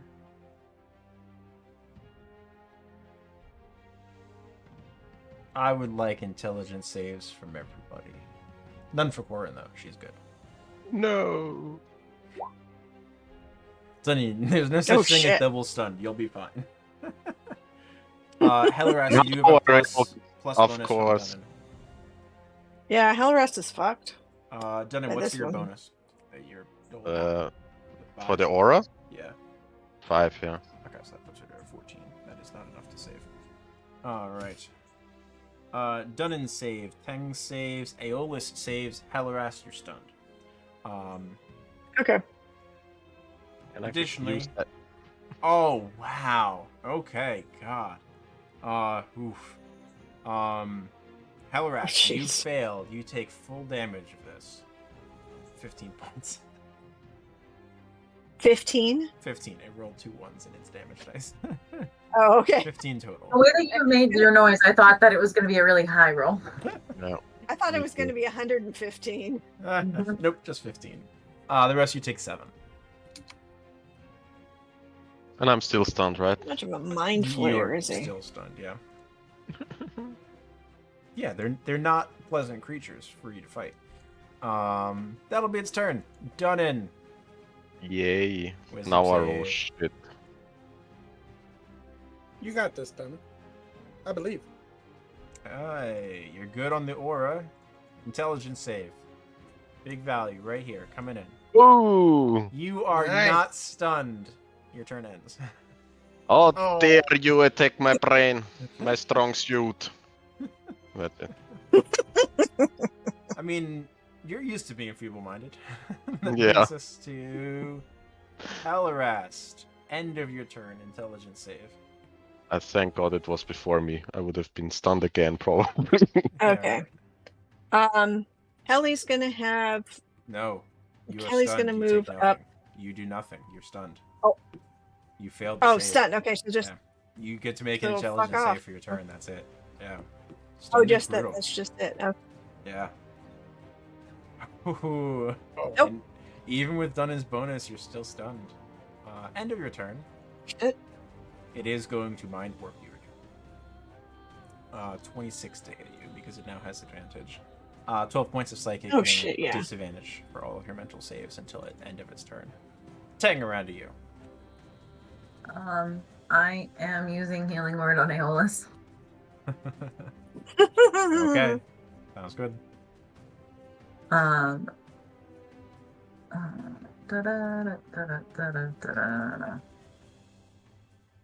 I'm using it at the 3rd level.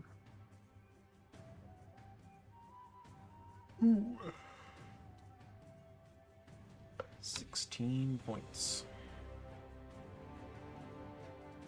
And then as my action, Mm-hmm. I'm going to shift slightly,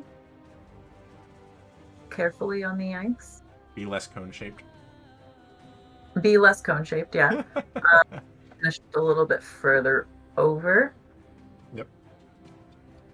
And then I'm pointing my Staff of Thunder and Lightning and using Lightning Strike on this thing. Nice. That's a 5-foot wide line.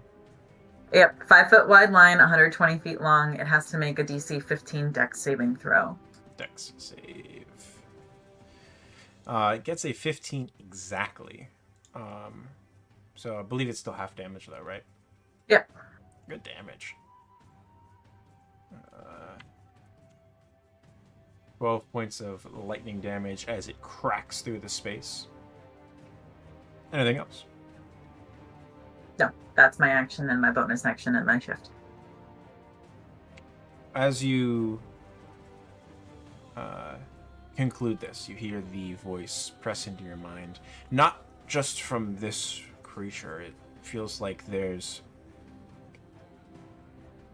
the individual ahead of you is less of something that occupies space, and the voices are speaking through this creature's silhouette as if they're a window into elsewhere. And the voices come. You have aided us, but have stolen from us. Accept your fate, and reap rewards which you are owed. I'd like everyone to make me an intelligence save.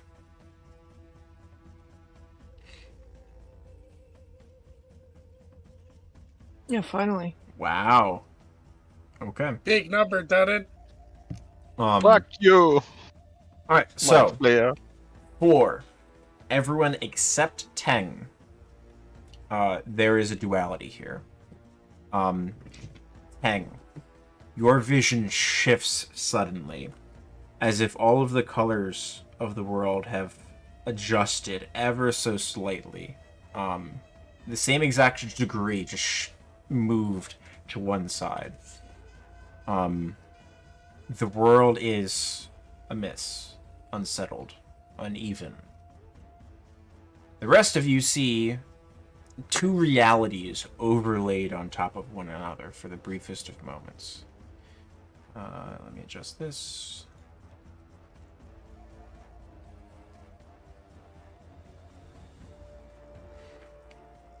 As you feel this creature and the thoughts and feelings that are being focused through this thing that is a gap in this reality, trying to force its way into the space in which you are now attempting to preserve and protect from any type of darkness. The world has changed around you. That brings us to Aeolus.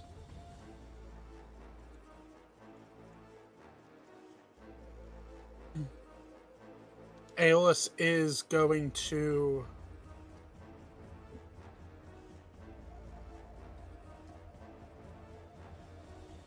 with his offhand, he's going to grip around his neck and he's going to yank. Oh. Yeah. That would help. Yeah. Never mind. 13 points of psychic damage. Continue. Aeolus is going to reach around his neck and he's going to rip the mithril holy symbol off. And he's going to shove it into what he suspects is the mouth of this creature. And I brought a little taste of home. I hope you fucking like it. And is going to cast Pinwood's Caustic Tap through the holy symbol. Cool. 14 Just misses. Is it an attack roll or a saving throw? It's a saving throw. Oh, Okay, it's a stream. Gotcha. Yeah. I Okay. have it coded So it wrong. is a dex save. All good. That is a spell. I need to find my stats block hidden amongst my handouts. That is a 20 on the save, but each feature, nothing on the. Yep. Okay, yeah, nothing on the save. So as you try to shove it into this thing's maw, you have it in place as you start to intone this. Only for some of the tentacles to pull it aside just enough that it can move its head to the side, and your wrist is on the other side, to the side of its head as the spell releases from the symbol, Okay. And then spraying all of the trees behind them, burning the trees. I'm grappled, so my speed is Yep. 0. Correct. You've not attempted to escape this grappling anyway, so Right. you are Okay. quite grappled.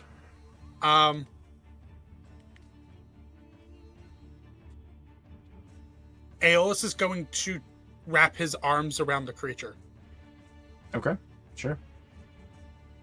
and that's the end of my turn. Easy enough to do so as a free action. Give it a nice snug hug. Around it gets its legendary actions back. Roll for recharge. Okay. Options.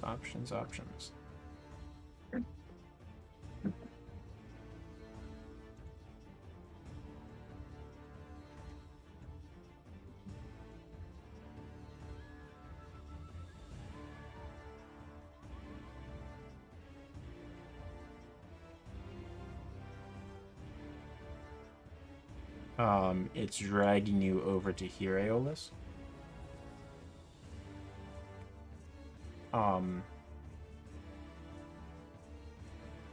It is going to release its grip on you and make a tentacle attack on Hellerast. Hellerast, that is a 25 to hit. Of You take course. 9 points of psychic, Oh, and you fuck are yeah. grappled, and I need an intelligence save. Okay. Alright, so you're not stunned by the grapple. You still have the rider effect of like stunned until you save against it. If you had failed that, you'd be stunned until the grapple ends, and you don't get to keep making saves. Okay. So you have the better of the two stunned versions, if you want to call it that. Yes. That'll then bring us to Least Dun. sucky. With you on deck, Oh. Hellerast. Dun, make a wisdom Finally. save. Sorry, start your turn. Yes. Second. You're within 20 feet of Wisdom. it. You're good. Don't worry about it. Alright. Enough with your mindfuckery here. And I go around it now that I've seen like that cone thing enough times. I'm gonna Yeah. position myself behind it. Sure. I'm gonna smack it on the back Okay. with advantage. Or is Yeah. Aeolus not threatening it because he's grappled? No, Aeolus is no longer grappled. It released Aeolus to be able to Oh, hit yeah. Hellerast. Aeolus. Ah, yeah, sure. Thank God 25 for hits. advantage. Yeah. 9 points. Anything extra? No, but bonus action, heal bash it in its face, just for flavor. Sure. Oh. Alright. Or in its back. Athletics. No, rolled well, but still did not pass. Would you On like to the knock it ground prone? with you. Yeah, sure. Yeah. Hellerast gets dragged down as well. I'm sorry. So Just Ellie just kind of rolls her eyes and like shrugs, like, "What the hell?" and now I'm gonna 28 hits, yeah. level 2's mighty. Go for it. 3d8.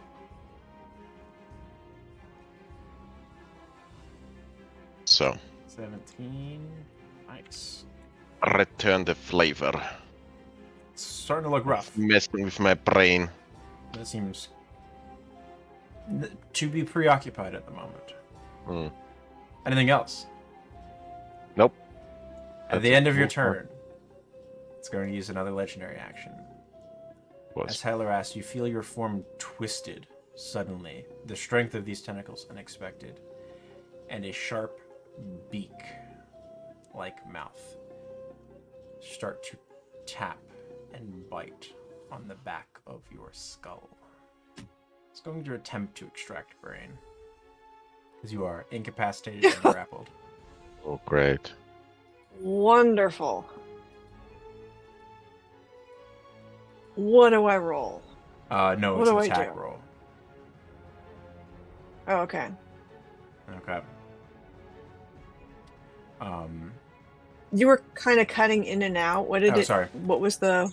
So it is attempting to extract your brain as its mouth is biting Right. into the back of your head. Right, but what was the attack roll? The attack roll is an 18 to hit you, which I believe does. Barely hits. Okay. Yes. You take 51 points of damage, piercing damage. Well, Does that shit. drop you to 0? No, it takes me to 13. Okay. Still alive, bitch. If it drops you to 0, you die outright. Yeah. Now it's your turn. Make a wisdom save Okay. Shit. for the aura. +5. +5 is a success. Thank you, Dunn. No damage. No, thank you. Now you get to make an Excellent. intelligence save to try to become unstunned. +5 again. You are no longer stunned at the end of your turn. Excellent. Any return is going to use a legendary action and try to mind warp Dunnan. No good. 13. Brings us to Teng. I've seen your tricks enough. King is going to healing word Heli using all four channel divinities. So at the 4th level. Okay. Go ahead and drop it. There we go. So that is 18 points to Hellarest. Mm-hmm. Nice. Excellent. And Okay. are you damaged, Chang? Because you get healing off of that as well. Yes, I am. Okay. That's your bonus. Anything with your action?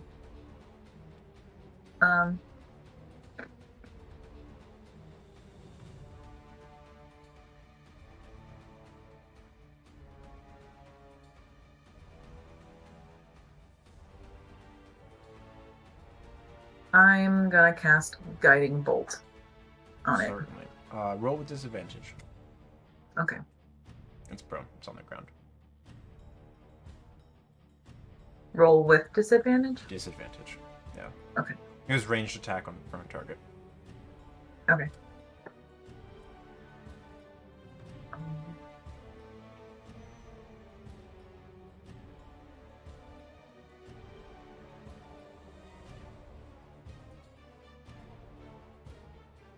17 still hits. That is 13 points of damage, and it is currently wreathed in guiding energy. Anything else? I am going to dive sideways and try to seek cover under or by the cliff Okay. / bank, sharp part of the bank. Right. End of your turn. It's going to use its next legendary action to attempt to tentacle stun Hellarest again. 15 does not hit her presently, though. Absolutely not. Unfortunate. It's going to be 17 points of psychic damage on top of everything, which would have been real nice. Then that brings us to Aeolus. I want to try to cut Hellarest out of its grasp. So attempting to help her escape? Yes. Okay. Hellarest, make an acrobatics or athletics check. Oh, definitely athletics. You are able to escape. You're no longer grappled, still prone. That is your action. That's fine. Giving her the opportunity to do so by helping. It's fine. I am then going to reach for my bag, and I'm going to open the flap of the bag and shout to Hellarest and Conan, let's hit this over its head as quickly as possible. And that's my turn. Okay. End of your turn. It's going to use its third legendary action for the round. Oh, I need your wisdom save for the aura. My apologies. Yep. Keep forgetting the aura. Oh, that is not an advantage. It's 13 plus 5 because of Dunnan's aura, so you're good. It's going to use Vampiric Touch on you. Okay. 22 to hit you. Hits. 12 points of necrotic. Yep. 6. I'm sorry, does a 20 hit you? My apologies. Yes. It was prone, so I had to roll disadvantage. Alright. Its turn. It will stand. Roll for recharge. Okay. Aeolus and Hellarest. Hellarest, you were casting spells previously, correct? Correct. Okay, so if you'd like, you can make an unarmed attack as an opportunity attack. It's moving. Aeolus, you can make a katana attack. 11's no good. Unarmed hit. Make me a check with your strength, and we add your proficiency bonus, which is 4, I believe. Okay. You guys, For proficiency Helly? is 4, right? Yeah, strength plus proficiency. Okay. Keep in mind your strength is still low from the shadow fight, everybody. Yes. What is your current strength score? Because I have a +5 on it, I've only lost 2, so 23. How is your strength at 23? Well, I've got a +5 in strength. No. If not, it's 18. No, your strength was reduced to 18, so you have a +4. Okay. Like your 18. actual score got reduced. So it would have been 18 for now, but that's still a hit. So it takes 4 points of damage from your strength modifier. Nice. Right. That's something. All adds up. Bitch seems to be running away anyway. Yeah. Yeah, don't think so. No, probably not. But... Intelligence saves. Please. It recharged. It got a 5. Party up there's got bonuses. Hellarest pass. Aeolus pass. Dunnan. Dunnan passed also. 16 AC. Chang also That was passed. such a sad Thank sentence. Moradin. Yeah. You do still take. Everyone takes half damage of 21. No one's stunned. 21 is half damage. No, half damage from 21. So it's Okay. 10. 10. 11. Or 10. 10, round down. Yeah. Sorry, half damage of 21, and I just didn't say the second number. I can see how that's confusing. No We're one's losing one stunned. answer. Aeolus, you're at 1? Yep. Oh my. All he needs is 1 HP. Dunnan, Yep. around to you. That's all I need. I'm gonna fuck this mind flare up. It would be nice if you saw lay on hands. Yeah, thanks for reminding me. I don't need healing. Fuck you, tentacle monster. I've had enough of you. And I'm trying to hit it. Yeah, go for it. First, you need a wisdom save for the aura.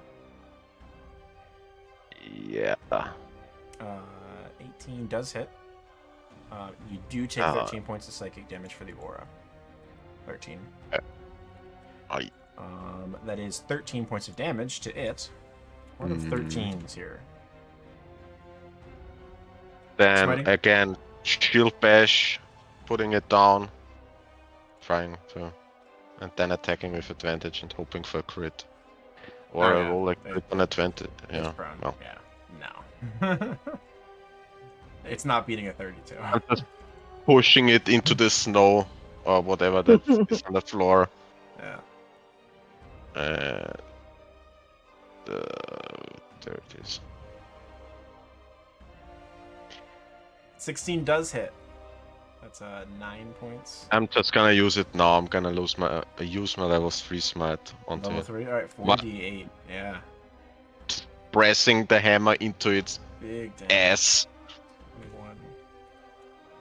Very good damage. It's not looking good at all. It looks It's real like bad. steering into its back, like branding it. Tang, what is your Constitution save bonus? +3. I need you to roll me a concentration check. You took damage. I get advantage though, right? You do. Oh shit. You maintain concentration. Oh. My God. Continue, Don. As you hammer this thing's ass. Oh god. Your words. Yeah. You End twisted of your it. turn. It's alright. Yeah. It's going to tentacle you. 21 to hit you, even with disadvantage from prone. Yes. 11 points of psychic. You're grappled. I need an intelligence save. Oh yeah. Not with advantage, sorry. You're grappled and stunned until the grapple ends. Shit, we need to get him out. Julio! Hellrast. Yeah. Love it! Start of your turn. Awesome. Roll me a wisdom save. Okay. Okay. You got it. Oh, you pass. You're good. No damage. Excellent. The whispers do not get to you. Gonna go for the guiding bolt. Yeah. Go for it. It is currently prone, and that's a ranged attack, so disadvantage, but go for it. Let's see, I've got level 2 still. Ooh, nope. Not with a 12. Shit. Sending Corbin in? Sending Corin in. Go for it. See what she can do. She's been dying to fight anyway. 23 hits. It has advantage. Corbin has advantage. It is prone. See if you get a crit. Excellent. Because it's a melee attack. How to core want to do this? Face hug its back. Oh god. Yeah, really. She's gonna go right for his face. The way he's been doing his face on anything else, and she's just gonna swarm his face with her tentacles, with Dunan's her long prime- legs. Dunan's a prime target right now. Alright. That'll bring us to Teng. Alright. Great. Everybody's still in 60 feet. We're doing another mass healing word. Oh my gosh. Go for it. This is so fun. You don't have more powerful healing than that? I don't think so. You don't have Mass Cure Wounds? That requires touch, doesn't it? No. Mass Cure Wounds is you pick a spot within 30 feet of you. Or within 60 feet of you, and it's a 30-foot bubble from that. I don't see mass cure wounds on my list. Really? Yeah. I have mass cure wounds. Oh, I do. It's a level 5 spell, which I have spent my level 5 spell slot on Hallow. Oh, because it's hollow. Gotcha. Oh, Uh-huh. That's what that. Okay. That's why it's not there. Okay. Yep. So 16 points to everyone. Everybody. Yep. Excellent. Anything else? I am going to It's an action. cast, Yeah. or I'm gonna. Oh, great. What's my range on?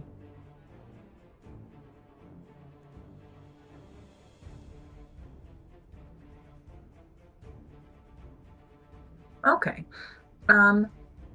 He is 60 feet away from me, so I'm going to do Correct. Sacred It's lining Flame. up Dunnan as a meal. Yeah, we're doing Sacred Flame on the monster.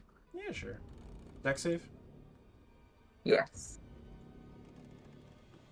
Got an 11. Okay, 1 second. You have a macro for that. Yeah, that was what I was working on.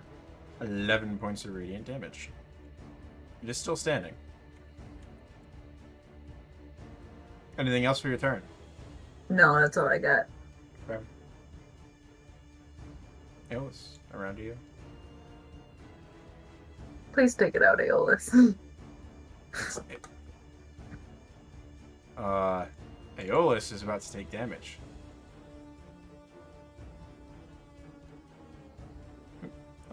So your turn. Aeolus, you take 15 points of sacred damage. I'm still up. Oh, wow. Aeolus spits a Aeolus lot of got blood, healed 16. and Oh he's my- going to Ooh. rush up and It's take it out or save Wow. Dunnan. Extract Brain is a ton of damage. Those are your options. You have to kill You it s- or you have to get Dunnan higher. You have advantage. Just sorry, I'm so sorry. Yeah. would I be able to aim for the face tentacles for my attack to try to free him? You have a slashing weapon, correct? Yes. Okay. I do not believe. Oh no, it's prone, so he does have advantage. I'm going to raise its armor class if you're targeting a specific thing. It's up to you. Well, so my understanding is Aeolus is not strong enough at the moment. He is still weak. So Up to you. Whatever you are thinking. You attack with Dex, do you not? Or you Yes. strength? Yeah. So it is your call here. You have a bevy of options. Try to brute force it down. Try to attack the tentacles to get Dunnan out. Or try to heal Dunnan enough so that he can tank the extract brain. I don't know if you have any healing options, but I do. Can I stick myself in between Dunnan and the creature? A little switcheroo with the tentacles. not in a meaningful enough way to prevent it from pulling Dunnan's head to its mouth. Okay. I would say if Dunnan was not stunned, that would constitute like a helping action and give him a chance to break free, but he's stunned. Okay. Aeolus is going to strike at the creature. And as he's striking, he's going to say to it, "You know he's too strong. Eat mine instead. I'm smarter. I hold more knowledge. Isn't that what you want?" Okay. 23 and 24 both hit. So there's 8 points, 9, 10, 11, 12 points. Anything else? And then at the end, Aeolus is just going to look it in its eyes, and he's going to drop the katana and hold his arms out. Okay. And that's my Like turn. for a hug? Yep. Make a performance check. Make a what? Oh, a performance? Performance. Oh, no.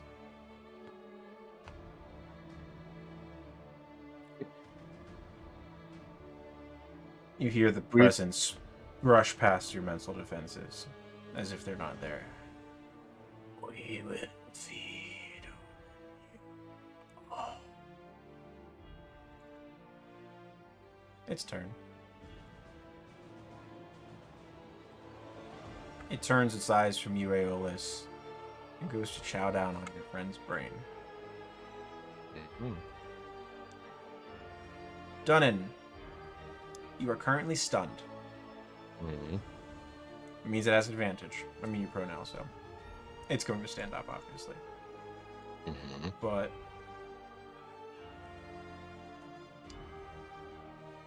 that is an 18 to hit you with advantage. No, sir. No, sir. Misses. Would have been 73 points of damage if it had hit you. Oh shit. There's no way I could heal that either. I don't know. No. I unconsciously raised my middle finger, drooling. Oh, man. Fuck you. That's it. There is nothing to extract. Yeah. Brutal. Brutal. That's his turn. It did stand up. Dunnan! Make a wisdom saving throw. Start of your turn. Mhm. You're good. Ooh. Hellerast. You are not presently stunned. Fuck. Correct? You're back to normal. No, that's correct. You're just prone. Mm-hmm. So I assume you stand up. But go ahead. I can't save anyway, sorry. Yeah. You just intelligence saves are not your Oh. bailiwick. Nope, it's the one stat, the one saving throw. I only have a +4. I only have a +4. Oh no. Well, I have 9, 7, 9, Yeah. 4, 12, Yeah, and think of a 14. Ability They penalty. have to with pull the it off a +5. Dunnan. So it'll be Oh, the Hellerast. aura of protection is just...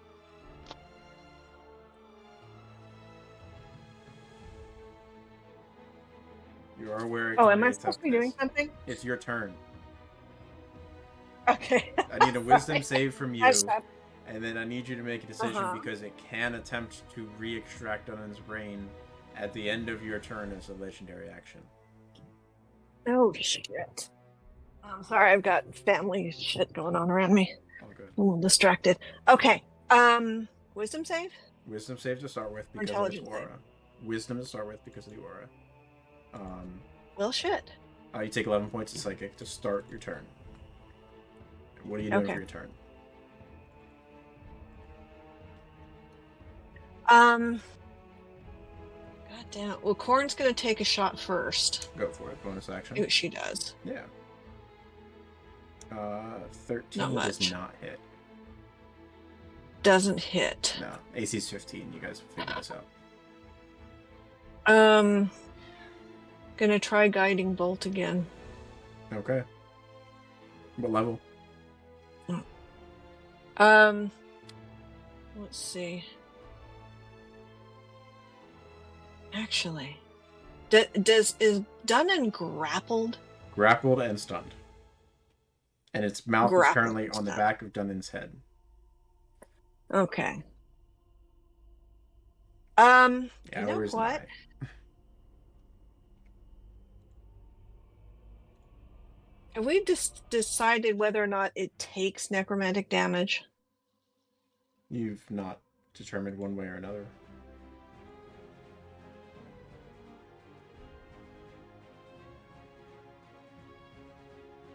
I'm gonna try. I know this sounds crazy, but I'm gonna try blight on it. Okay. That's a con save, correct? Correct. Okay. Go for Blake.